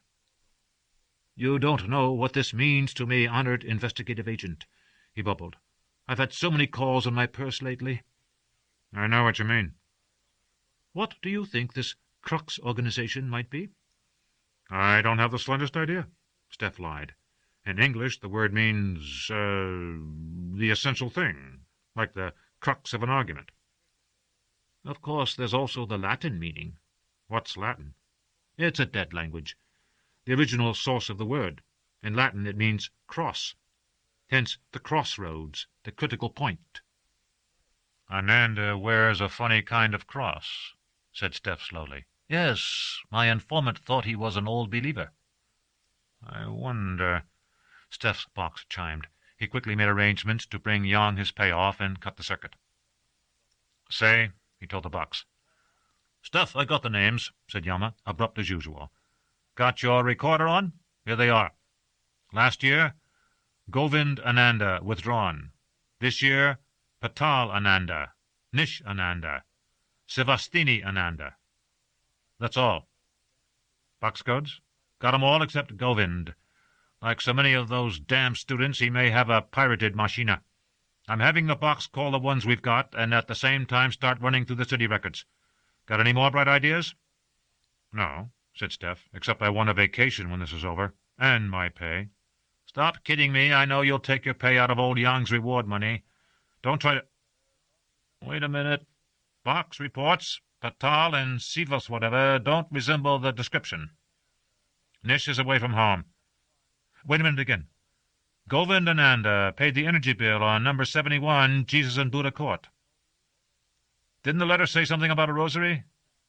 And about him being an OB? Keep trying Nish, Yama, but send 3 or 4 of your thuggee to meet me at J&B Court. I'm going to try Govind. I like the smell of that address. It's near the university, and the names would echo for an old believer." "You got 'em. Plus a Darksider in case things get rough. And a gas mask." Steph rang off, plunged into a battered Korean-style chest on his balcony, and brought out his 1-centimeter impact pistol. He touched the clip control and chambered one of the fat, black-headed rounds. Action elated him, freed him from his memories of being beaten, his sense of uselessness. Suddenly he felt wonderful, better than when he was on Kif, better than when he was drunk, almost better than when he was about to make love. A flutter of fear in his belly was part of the frisson. So was the taste of iron filings beginning to fill his mouth. He rummaged through his closet, dragged out his most ample jacket, tore the right-hand pocket to give him access to the space between cloth and lining. Hand in pocket, he pressed the gun against his ribs to hide any bulge, and slipped through the door, listening to it click behind him, wondering if he would ever unlatch it again. He whispered a goodbye to June. On the roof he signaled for a hovercab.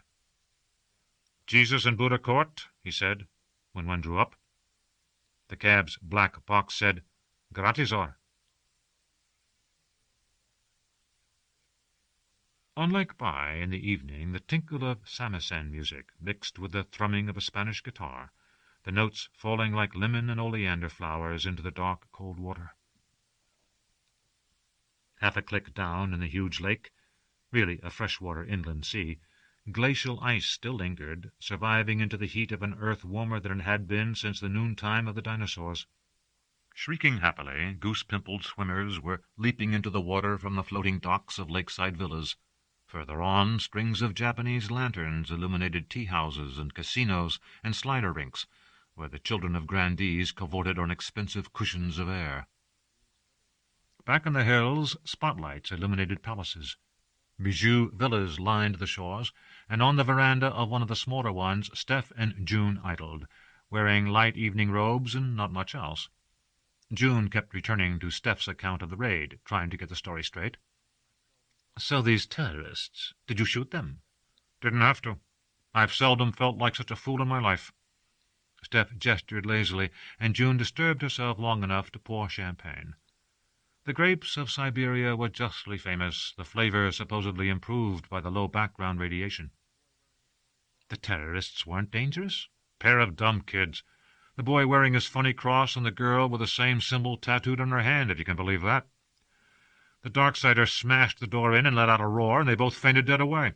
Then I jumped in, yelling, and the thuggee followed, and suddenly the four of us were standing around waving weapons at two unconscious children. Ridiculous scene. I almost puked when I had to hand them over to the polizzi. Not that there was anything else I could do, with the thuggee and the Darksider there. I was sure Cathman would tear them limb from limb, but Yama says they woke up spilling their guts. The polizzi have got 'em locked up, of course, but security got everything they wanted in the first 3 minutes. Daiva. Absolutely. Iris and Ananda said she'd come by in the Luna shuttle on such and such a day. That was enough. Cathman called Yama. Yama has shuttle data at his fingertips. There were only 4 females of the right age on that one, and they all checked out except Akhmatova Maria, from a planet called Ganesh, which is, just like it was supposed to be, in the Lion sector. She stepped off the shuttle and vanished. So now they got her hologram, plus retinographs, voice prints, DNA, all that stuff they take when you get a passport. The kids have positively identified her.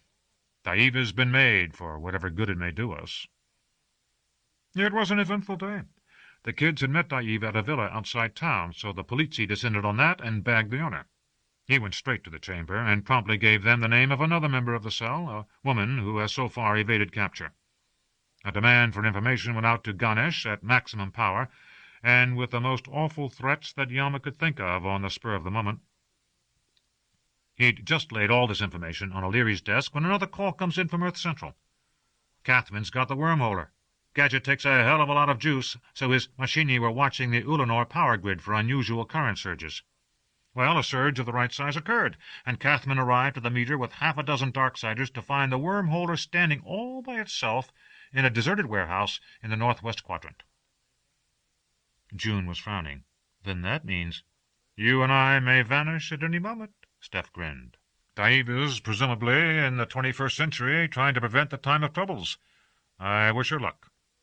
"How's she going to do it?" "And we're here." "And we're here, relaxing, courtesy of the payoff to Young. My success in cracking Crux convinced Yama that I'm the guy to stop Daiva. He offered me 100,000 to go after her. I laughed in his face." "Then who'll do the job?"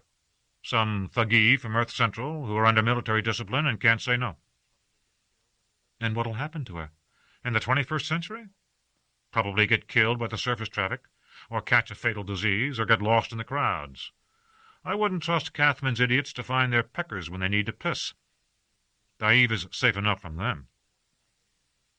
Later, he and June wandered up the shingled beach to a waterside inn that served caviar and Peking duck and other edibles. People of the upper and underworld were crowded together at small tables, eating and drinking. Blue clouds of kif drifted from open censers over the crowd, relaxing everybody. June, who had an indelicate appetite, was just piling into her dessert, when the haunting notes of a synthesizer drifted like pollen across vast, cool Lake-by.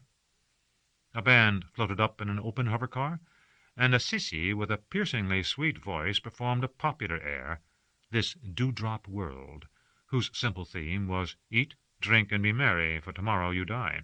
The crowd loved it. Silver half-cons and even a few gold cons showered the car. Whenever a coin fell in the water, a musician would jump in after it like a frog and have to be fished out by his friends.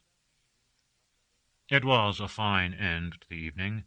When Steph and June left the restaurant, the air had the lingering chill of spring and the scent of lemon groves that were blossoming in the hills.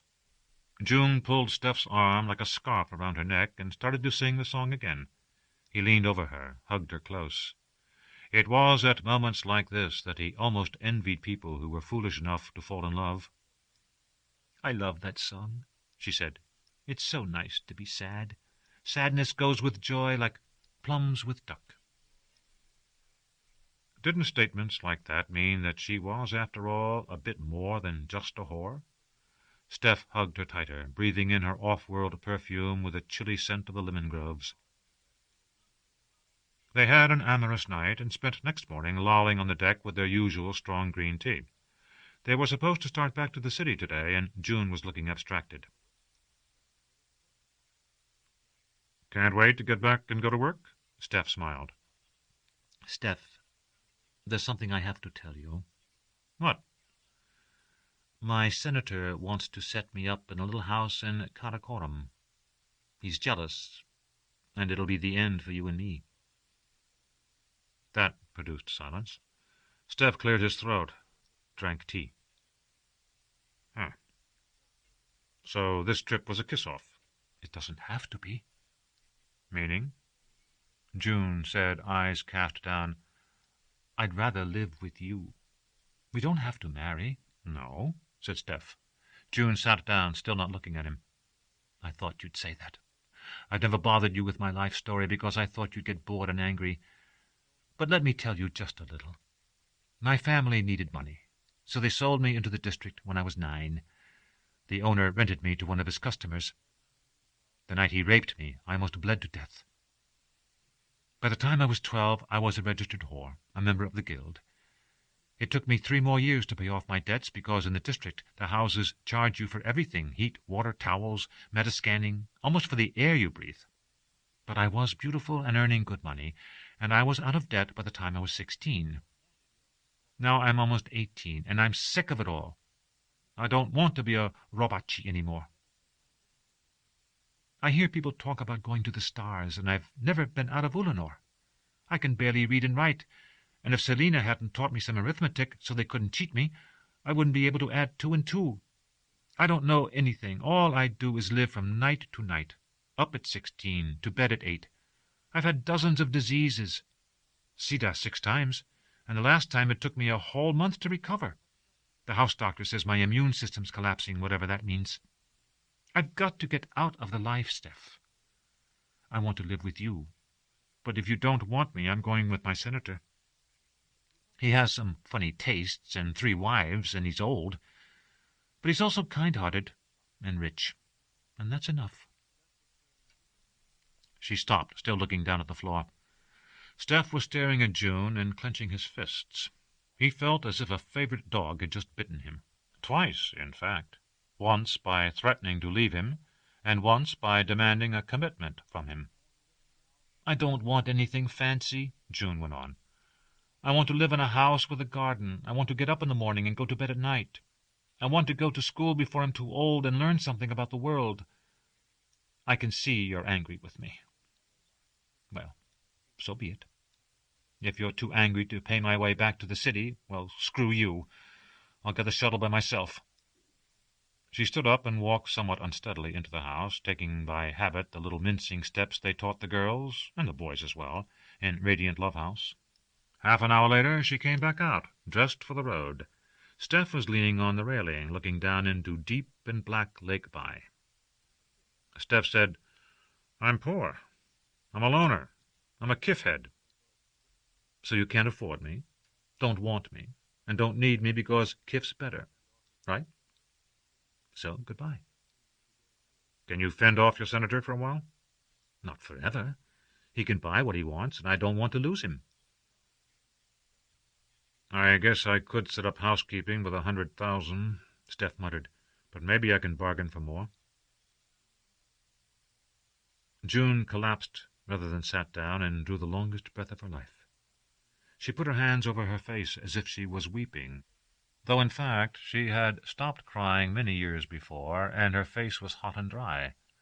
Her mind was running on many things, but chiefly on her friend Selina's brainstorm, the wonderful invention of the senator, who, of course, did not really exist.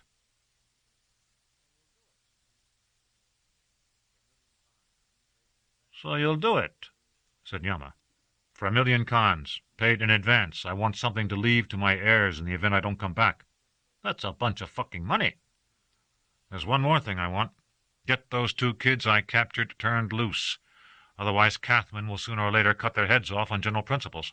Yama frowned. "He'll never turn them loose. They're young, and the girl's beautiful, so he'll want to mutilate them. In my opinion, he's saving them for something special. That's the way Cathman is. He's a fucking sadist, as you, of all people, ought to know. Try anyway. It's hopeless. But if I can save them, I will." When Steph had gone, Yama set out to sell his prize agent to the Fromaggi. He expected trouble with Cathman, but none developed. The chief of Earth security was assembling an assassination team to kill Daiva, and viewed Steph's mission as a chance to test the wormholer. Ugaitish, Admiral Herka, and Xian were ready to try anything and put their chops on the proposal without a murmur. It was Yama's own boss, O'Leary, who objected because of the cost. "Why don't you go yourself?" he demanded. "It'd be cheaper." "Sir, I'll go if you says to, but I got a wife and 4 kids." "That's 2 more than the Echo laws allow." "I got an exemption." O'Leary stared at Steph's file, frowning. "What's wrong with this guy? I don't trust him. Why did he have to leave the service in the first place?" "Sir, he's a great agent. Brave, quick, adaptable. But he's got a soft spot in his head. He's sentimental. You can't be a cop and be sentimental. A long time ago he helped a woman thief who was headed for the White Chamber to escape. Well, I found out about it, so I did my duty and turned Stephens in." O'Leary kept on frowning. "If he's sentimental about women, what about when he has to kill, what's her name, Daiva?" "Sir, she's different.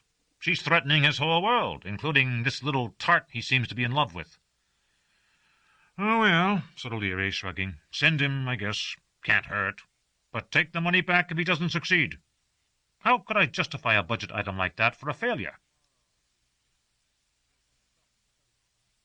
"You go tomorrow," said Yama. "Here's some stuff to study tonight." Steph took the packet of copy, caught an official hover car, and flew straight to Radiant Love House.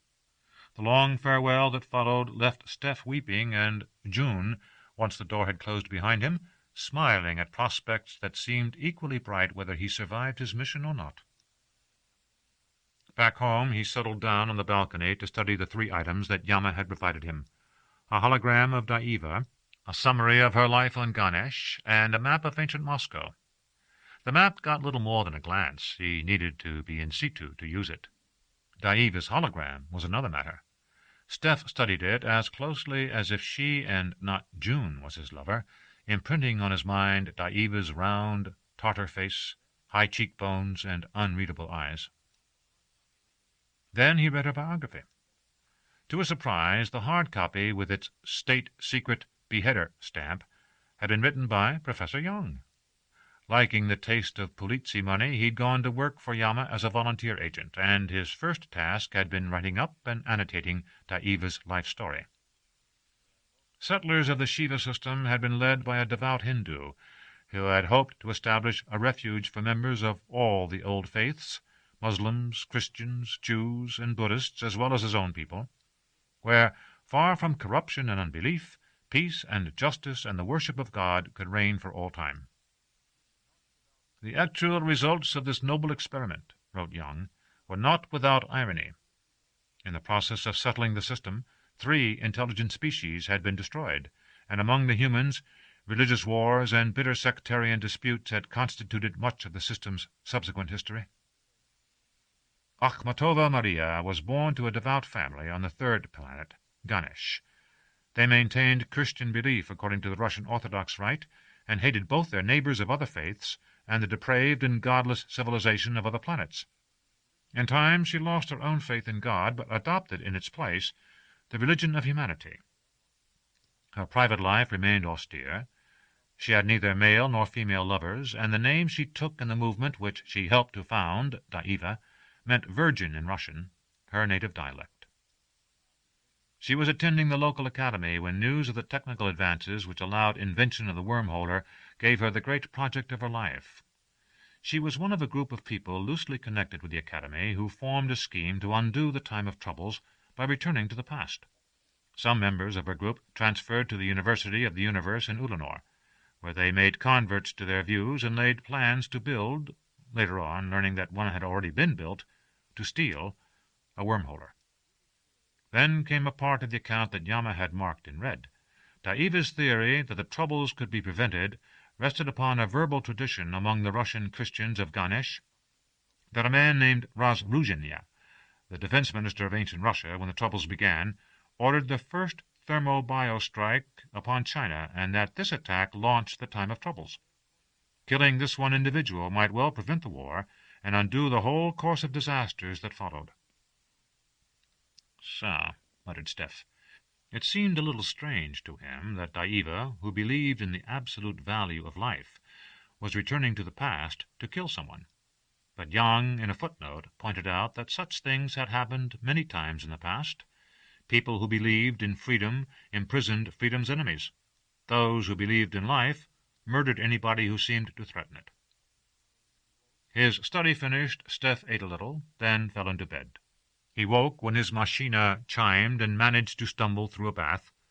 Then he confronted a large box of ridiculous clothing that had been prepared according to Professor Young's designs, based on what men wore in the mosaics of the Moscow subway.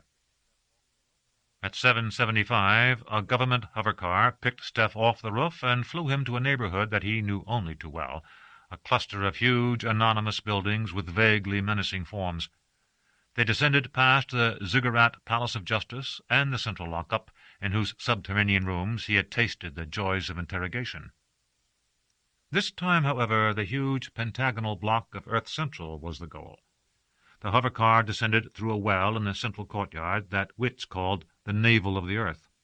Yama met Steph as he emerged in a sunless court of black hexagonal stone blocks, and led him down one narrow blank corridor after another, past huge stinking docksiders armed with impact weapons, into a vaulted underground room with a gleaming contraption standing in the center of the floor among a jungle of thick gray cables. "So that's it," said Steph, interested by his own lack of interest.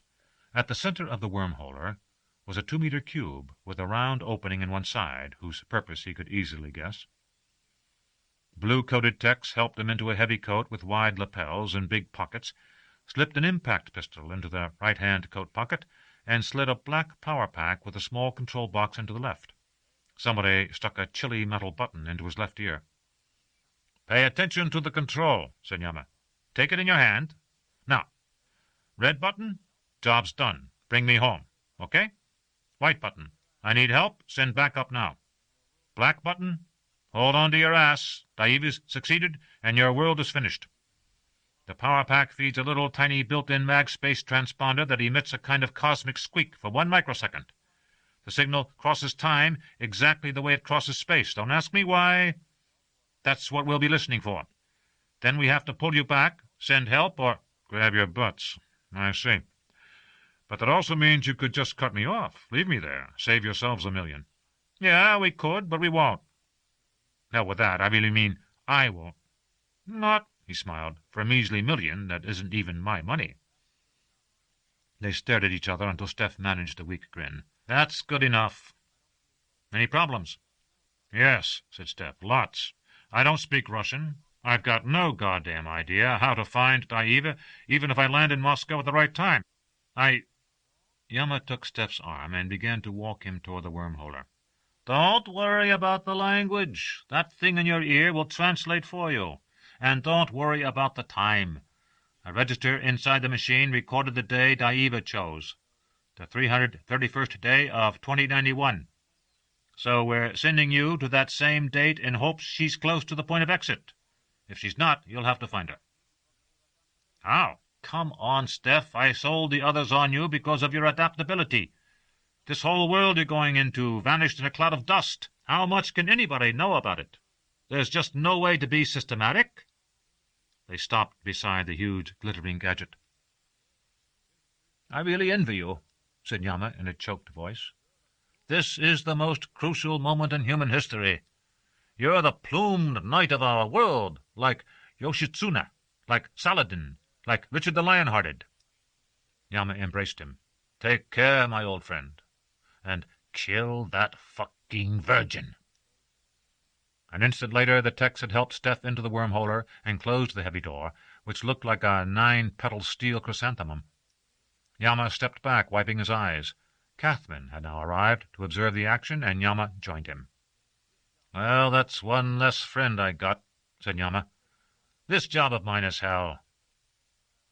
How are the preparations going for your assassination team?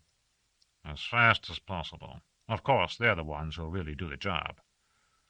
There's a chance that Stephens might pull it off alone. Yeah, said Catherine, and there's a chance I might be the next solar system controller. Svidanya, he added. See you later. Some more members of Crux have been arrested, and I got work to do in the chamber. In the wormholer, seated as he had been instructed, knees drawn up, chin down, arms around his shins, sweltering in the heavy coat, feeling the pistol grate against his ribs, Steph tried to imagine June's face, but found that it, like everything else, was inadequate to explain to him why he was where he was. The excitement he'd felt earlier was gone, replaced by mere dread. He could only suppose that his entire life had been leading up to one moment of supreme folly, and this was it. Then a great violet-white light flashed through him. He felt an instant of supernatural cold, and he was sitting on a gritty sidewalk against a damp stuccoed wall. He raised his face. The day was overcast, and a restless throng of thick-bodied people wrapped up against the autumn chill hurried past, not one of them paying him the slightest heed. He looked higher.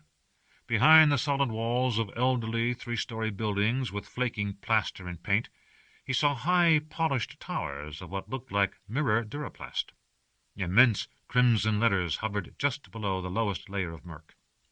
Since Allspeak was written mostly in Cyrillic letters, he had no trouble reading Moskovskaya Fondovaya Birja, and when he murmured it aloud, a soft, atonal voice in his ear translated. Moscow Stock Exchange. Below the Stock Exchange sign was a huge blue banner saying 1991 to 2091. Slowly he got to his feet, staggered, caught himself against the wall. A pretty young woman paused, stared at him, then drew a pale, furry hood around her face and hurried on. A couple of teenagers stopped also, looked at him and grinned. They squawked to each other in seabirds' voices. "What's this asshole dressed up for? Must think he's Stalin or something. Hey, asshole, where'd you get that coat?" A stout woman stopped suddenly and shook her fist at the kids. "You leave that man alone. Can't you see he's crazy? He's got troubles enough without you hooligans pestering him." A little man in a checkered coat stopped and joined her. "Show some respect," he shouted at the kids. "What, for a guy dressed up like Stalin, for Christ's sake? Hey, you," said a teenager to Steph. "You going to a party?" Unfortunately, the translator didn't answer questions, and Steph just stared at him. "My God, he's deaf and dumb, and you're harassing him," said the woman in scandalized tones. By now a little crowd had gathered. Everybody had an opinion. It was the adults against the teenagers. "You little bastard's got no respect for anybody." "Not for you, Granddaddy." "Call me Granddaddy? Yes, I've got grandchildren, but thank God they're nothing like you, you little pimp." In the confusion, Steph managed to slip away, leaving them arguing behind him.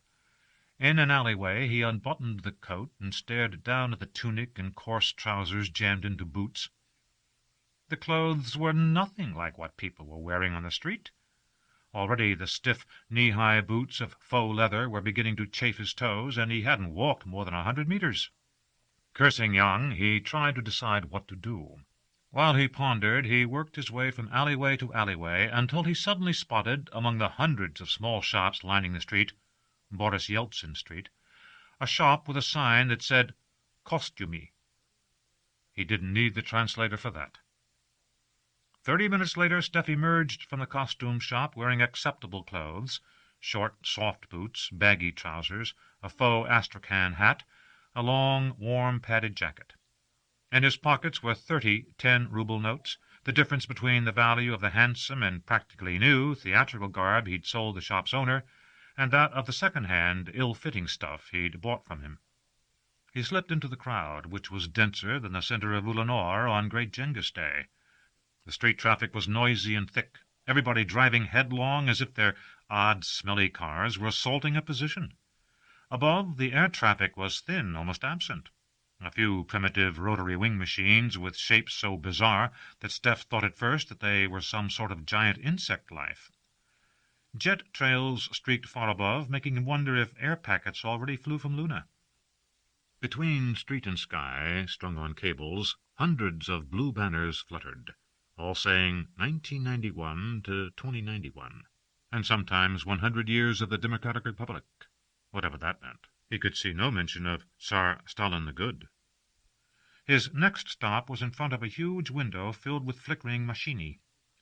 Steph was surprised to see that the images made by the boxes were three-dimensional. He had expected something less advanced, though the technology was crude, merely a rough illusion created on a flat screen. His eyes roved past a ballet and half a dozen sports programs. Russian football teams had dominated world play in the season just past, but what would the hockey season bring forth? Young people dashed around on grass or ice while the announcer talked. Nobody at all seemed to be thinking about the danger of universal destruction. Steph shook his head, amazed at the ordinariness of this world, so close to its end. He moved along, jostling against these people who would soon be dust and ashes, astonished at their solidity and their obvious confidence that they would exist for a long time to come. A single screen was tuned to a news program called Vremya, and he stopped to watch it. A young woman wearing a fantastic pile of yellow hair spoke of the Russian-led international team now hard at work establishing the Martian colony and the problems it was facing. People on Mars, needing to communicate despite a babel of tongues, were developing a jargon all their own. The American members of the colony called it Allspeak. It was mostly Russian and English, with a flavoring of words from 20 other languages. Meanwhile, a new condominium development on Luna marked the transformation of that Spartan base, barely 70 years old, into a genuine city, the first on another world. Space had never looked better. Russia's own program, after a long eclipse, again led the world. Here on Earth things were not so encouraging. There were new outbreaks of Blue Nile hemorrhagic fever. The 9 Years' War continued in the Rocky Mountains. The weak U.S. central government seemed unable to conquer the rebels, and United Nations peacekeepers had again been massacred in Montana. But the big worry was that border tensions continued to mount in Mongolia, where Chinese forces had occupied Ulaanbaatar. The name caused Steph to press his nose against the glass. He had heard enough of Young's lecture to know that Ulaanbaatar was the origin of the name Ulanor, even though the city the announcer was talking about was now nothing more than a mound on the green forested banks of the river Toul. According to Young, a few survivors of the Troubles had trekked northward, bringing the name with them, and applying it to a cluster of yurts in an endless snowstorm. Later, because it had low background radiation, the place had become the site of the World City.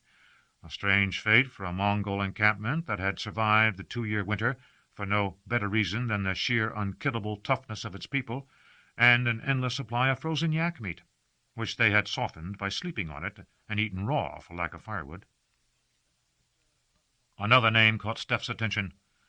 Defense Minister Razumovsky has declared that Russia, together with its European and American allies, will stand firm against further aggression by the Imperial People's Republic of China. Defense Minister Razumovsky? That wasn't the word he had learned. The name of the man Daiva was supposed to kill. It was another Raz word. Razruzhenia. He must have said the word aloud without meaning to, for his translator murmured, "Destruction." Steph nodded. Sure. In the folk memory, Minister Razumovsky became Minister Razruzhenia, Minister Destruction. The name was wrong, but the tradition might still be correct. Razumovsky suddenly appeared in a clip. He had a wide, flat face, like a frog someone had stepped on. He seemed to talk with his right fist as much as his mouth, pounding on a podium while he spoke of Russia's sacred borders and of China's presumption, now that it had conquered Korea and Japan, that all East Asia belonged to the Dragon Republic. They'll find out different if they mess with us, Razumovsky bawled, and loud cheering broke out among a crowd seated in something called the Duma. They think they can threaten us with their rockets, but our automated space defense system is the most advanced in the world. I spit upon their threats. More cheering. Then a weighty, white-maned man came on, identified as President Rostov. His message was of conciliation and peace. As the leader of the Western Alliance, Russia bears a grave responsibility to act with all due caution. Our guard is up, but we extend as well the hand of friendship to our Chinese brothers and sisters. Steph smiled. Across the centuries he recognized without difficulty the ancient game of good cop, bad cop. He moved on, meditating on a final line from the announcer, that the debate on the Mongolian situation would continue in the Duma tonight, and that the President and the Cabinet would again be present. Was that why Daiva had picked this particular day to return to the past?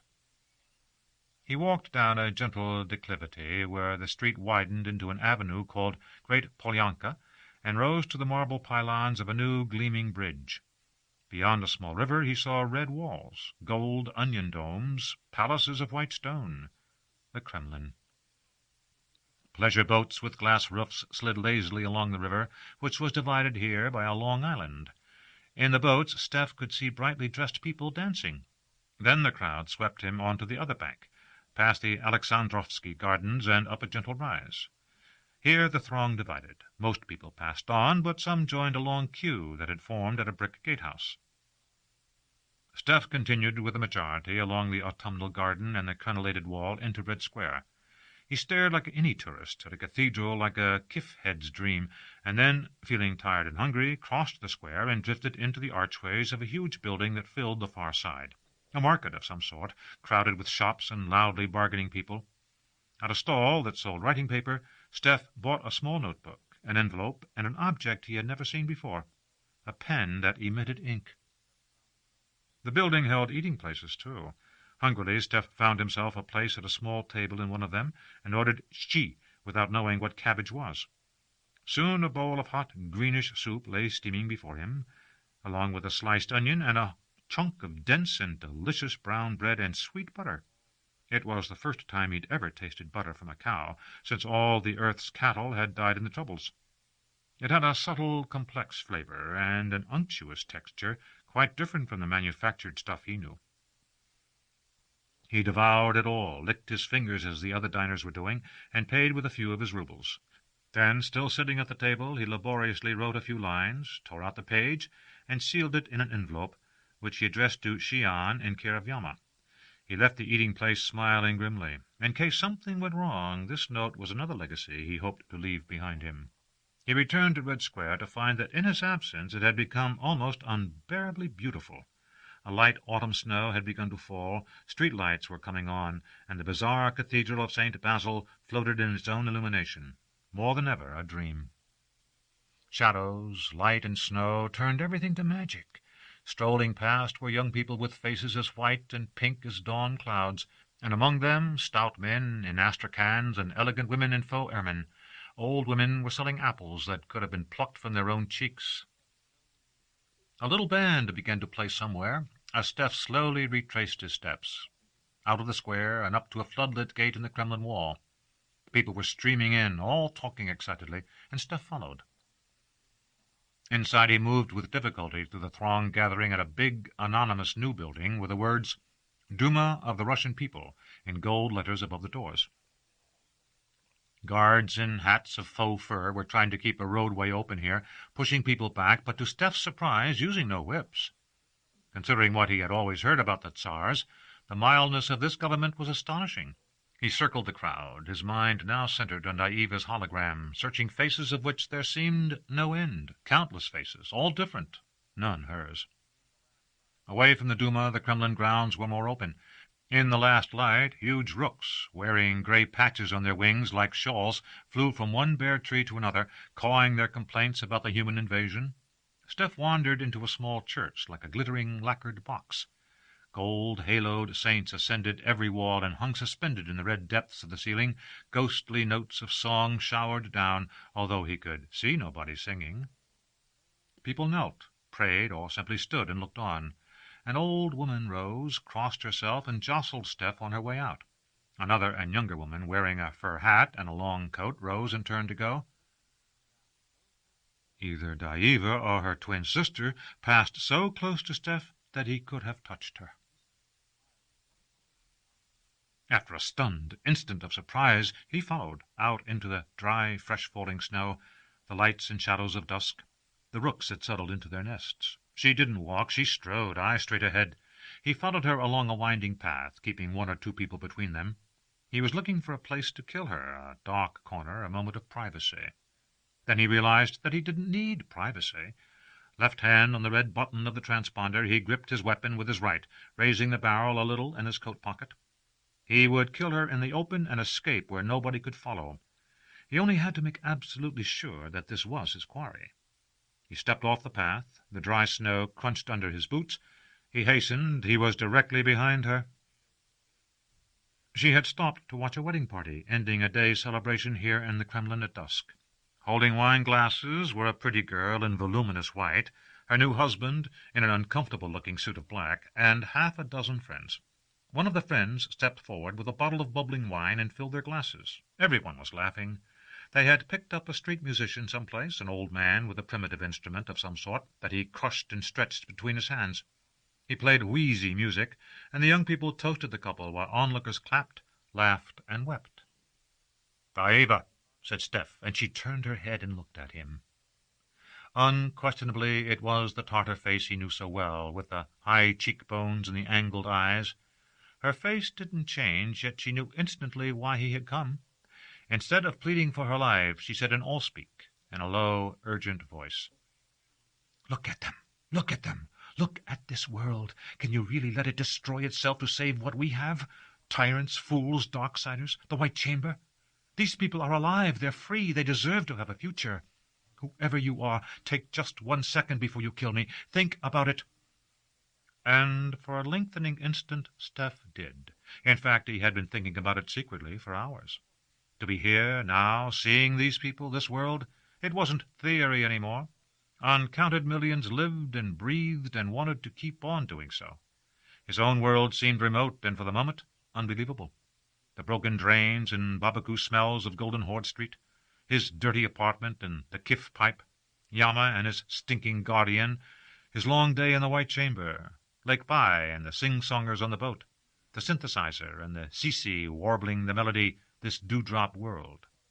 For that instant he could have joined Crux himself. Then he thought of June, and he was paralyzed by indecision. As he hesitated, Diva turned to face him squarely, and he heard the soft sound "phut" as she shot him through her coat.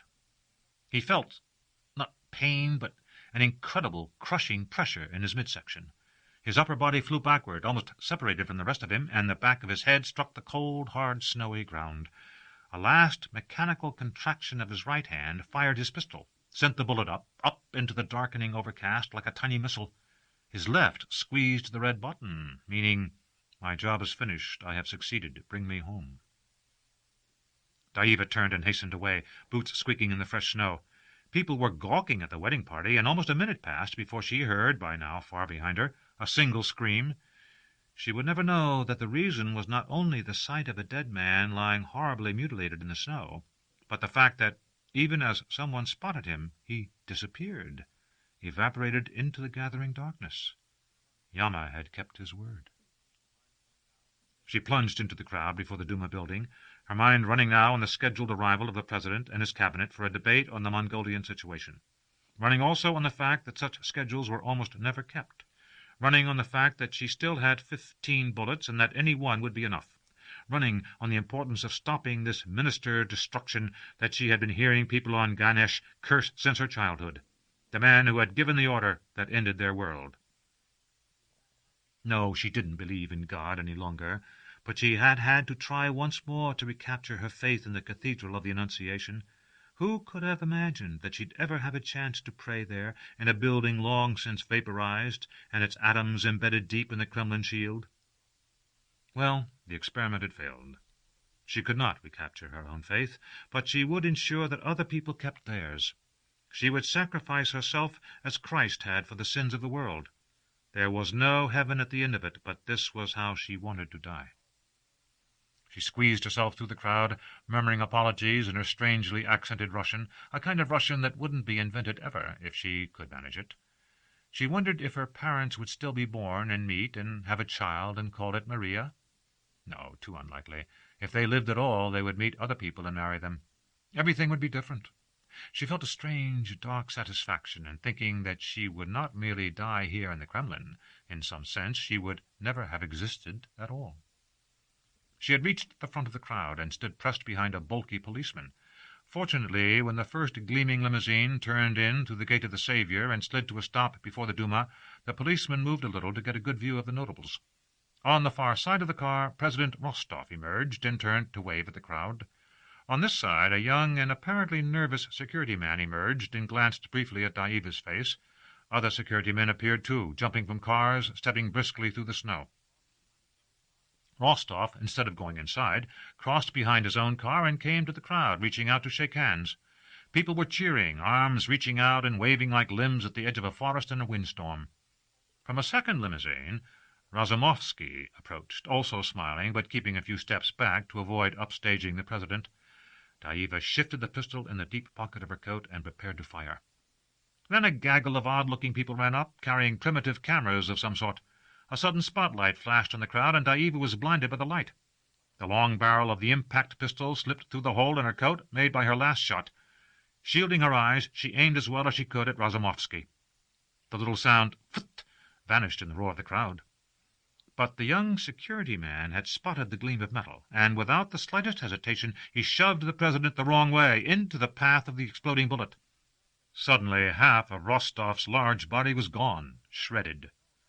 Unaware of the disaster, the security man raised his own right hand, which was holding the newest M91K police automatic, 7.8 millimeters, and loaded with super Teflon hollow points. The first of 6 bullets hit Daiva. They were not impact ammo, but they were sufficient. She toppled backward, firing a last round that skated upward and blew a meter-wide hole in the marble facing of the new Duma building. The chips were still flying as she hit the snow, feeling nothing but a strange lightness, as if she had become a woman of air that would shortly disperse. She looked up into the faces of the security man and Minister Razumovsky as the two bent over her. "But you're supposed to be dead," she thought, and died. Razumovsky glared down at her Tartar face. "The goddamn Chinese did this!" he roared, and turned away. Half a dozen people in the crowd were down, bleeding and crying for help, because the young security man and the others who had rushed to help him had managed to hit not only Daiva, but everyone near her as well. Razumovsky ignored all that, the screams, the confusion. Roughly he shook off the hands trying to drag him this way or that way to safety. Alone of them all, he knew exactly what he wanted to do. He plunged into the president's armored limousine and shouted to the driver, "Get me out of here!" While the driver, weeping and blinded by tears and lights, tried to find the gate, tried to force a way through the crowd without killing anybody else, Razumovsky took a key from around his neck and drove it into a lock in the back of the front seat. A small steel door fell open, and he pulled out a red telephone. "Razumovsky here," he roared. "Chinese agents have wounded the president. I relate to you his exact words. We are at war. You will launch now. Code word, Ivan the Terrible." He sank back on the upholstery and passed a shaking hand over his squashed frog face. At least in dying, the glupets Rostov had inadvertently chosen the right policy, for a change. Had he lived, who could tell what might have happened? "God damn," said O'Leary. "I still can't believe he managed it, all alone like that." The secret committee had assembled to hear Yama's final report on Steph's mission to the past. Shian, Ugaidish, Herka, O'Leary. They were all there but Kathman. Except for Shian, who already knew the story, the Famaji were leaning breathlessly over the gilt Martian table, listening to the story of how their world had been saved. "Well, here's the evidence," said Yama. "First, we recover Steph's body. Dead, obviously shot by a modern weapon, okay? His own gun has been fired once. The world we live in does not vanish, but on the contrary looks as solid as ever, at least to me. Just to eliminate any doubts about what happened, we use the wormholer one more time. We pull back from Moscow, 360th day of 2091, an air sample which is full of intensely radioactive dust and ice particles.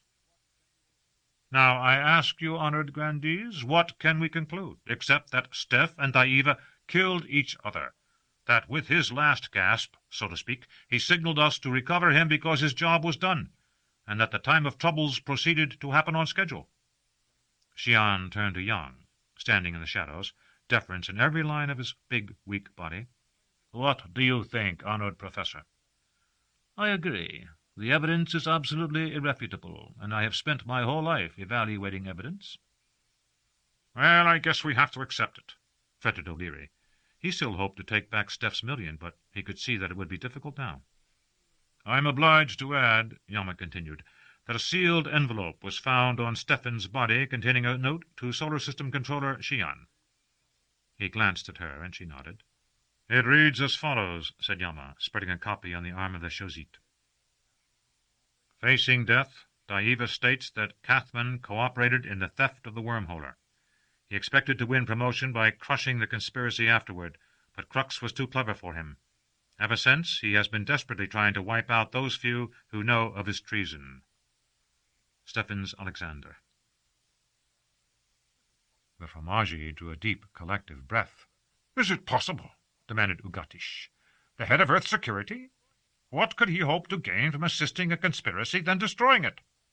He told me once, said Yama, who had been waiting for this moment for many years, that he dreamed of being Solar System Controller. Honored grandees, said Xian, you must know that at first I too found this accusation hard to believe, but the evidence is great. The paper, ink, and handwriting prove that Stephens wrote this note. In his own defense, Kathman made the claim that Stephens was seeking revenge because he had been tortured. But Kathman's own record of Stephens's interrogation certifies that the questioning was exceptionally gentle. This was a troubling contradiction. We all know that Kathman, in spite of his many virtues, was too zealous, too ambitious. I ordered him to bring me the scientist who stole the wormholer for questioning. The man had been beheaded. That seemed an extremely suspicious circumstance to me. Was Kathman trying to ensure his silence? All the builders of the wormholer were also dead. I questioned the only 2 Crux prisoners who were still alive, but they were mere children and knew nothing, which was probably why they had kept their heads. In the end, to resolve the matter, I ordered Kathman into the White Chamber. With the needles in his spine, he made a full confession. Every statement made by Stephens in this note is true. Kathman knew too many state secrets to be permitted to live, and so I had him beheaded. She looked around to the others as if waiting for a challenge. Yama smiled a little. Admiral Herka remarked that he had never liked the fellow. Aside from that, Kathman's harsh fate produced no comment whatever. Is there any other business, then? Asked Xian, preparing to end the meeting. Yang had been waiting for this moment to step forward from the shadows. Now that Crux is finished, honored grandees, he said smoothly, I would suggest going public with the story and making Stephens a hero. The heroes we honor all lived a long time ago. They are almost mythic figures. Indeed, some of them, like the Yellow Emperor, are entirely myths. But here we have a hero of today, one that people can identify with, one who brings the glory and splendor of the present world order home to the common man. It's true, of course, he added, that certain aspects of Stephens's life will have to be edited for public consumption, but the same could be said of any other hero of history. Superb! Cried Xian at once, ending any argument before it began. Raising a tiny, thin hand that looked with its many rings like a jeweled spider, she declared, Stephens will be buried with full honors. Someone with talent will write his biography, and Yang will sign it. Scenes from his life will be enacted on every machina. A great tomb will be built. Honored Solar System Controller, muttered Yama, we've already cremated the body and disposed of the ashes. What difference does that make? Do you suppose Genghis Khan sleeps in what we call his grave? Now, Bistra, quick, get a move on. Remember that heroes are made, not born. Professor Young, smiling over the adoption of his idea, left the cabinet room with Yama. In some ways, he remarked, the most intriguing supposition is that the world we live in has always been the consequence of the Crux conspiracy and its outcome. Wouldn't it be interesting, honored Colonel, if time is, so to speak, absolutely relative? If this episode has been embedded in the past ever since 2091, and all our world is the long-term result of what, from our point of view, has only just happened? Yama, hurrying to carry out Xian's order, paused long enough to stare at Yang. "What complete nonsense," he growled. Pending appointment of a replacement for Kathman, Yama was combining Earth Central duties with his own. Most of his day was taken up with Steph in one way or another. Yama launched the process of glorification, then carried out a more personal duty. As he'd once promised Steph, he ordered the release of Iris and Ananda from the White Chamber. He did not see the young people, and so never knew that their brief stay beneath the Palace of Justice had turned their hair the same color as the tiled walls of their cells. Weary and ready to go home, Yama was thinking of Hariko and his children when a piece of copy containing 2 lines of script was hand-delivered to his desk. Thus he learned that the woman Lata, last survivor of Crux on Earth, had been tracked down at a village near Karakoram. She had committed suicide before the Polizzi and the Darksiders arrived, and had left this note. "It is all over," she wrote, "and I know it. This world endures as if protected by a god. But what sort of god would protect this world?" Yama slid the paper into a port of his machina.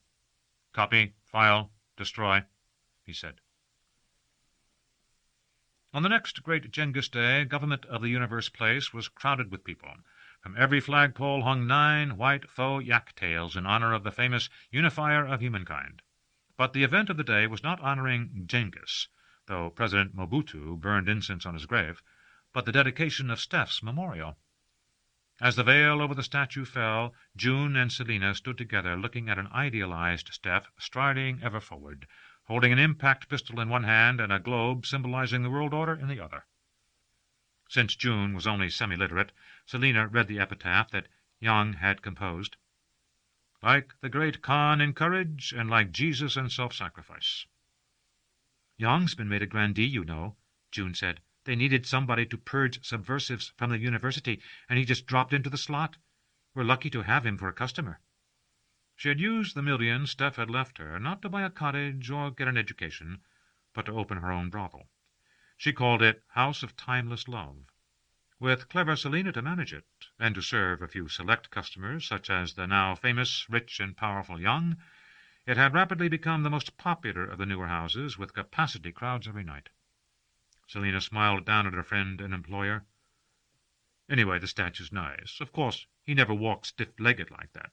Steph just lounged around." "I think I preferred him as he was," mused June, "alive." "You loved him, didn't you?" "I guess so. I really don't know much about love. I know that I love you."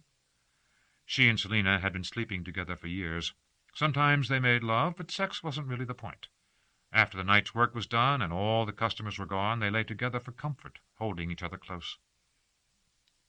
"Can I ask you something, June?" "Anything. Almost anything." "How'd you get Steph to leave you all that money? Was it just telling him that you had a senator on the string?" "That was part of it. But also I made up a sad story about myself and fed it to him. You know, in spite of everything, he was sentimental. That's why he was thrown out of the security forces. I was working for the Polizzi then, keeping them informed about my customers. When I reported that Steph was working on an important secret project, I got a bonus. Kathman himself told me about Steph's weakness," said June proudly. "Even way back then I had powerful friends, Selina." "Tu nees pravimi, June," said her friend, smiling and shaking her head. "You're incorrigible." "What's that word mean?" Selina told her. June smiled. She liked the sound of it. "Well, honey, if you ask me, we live in an incorrigible world.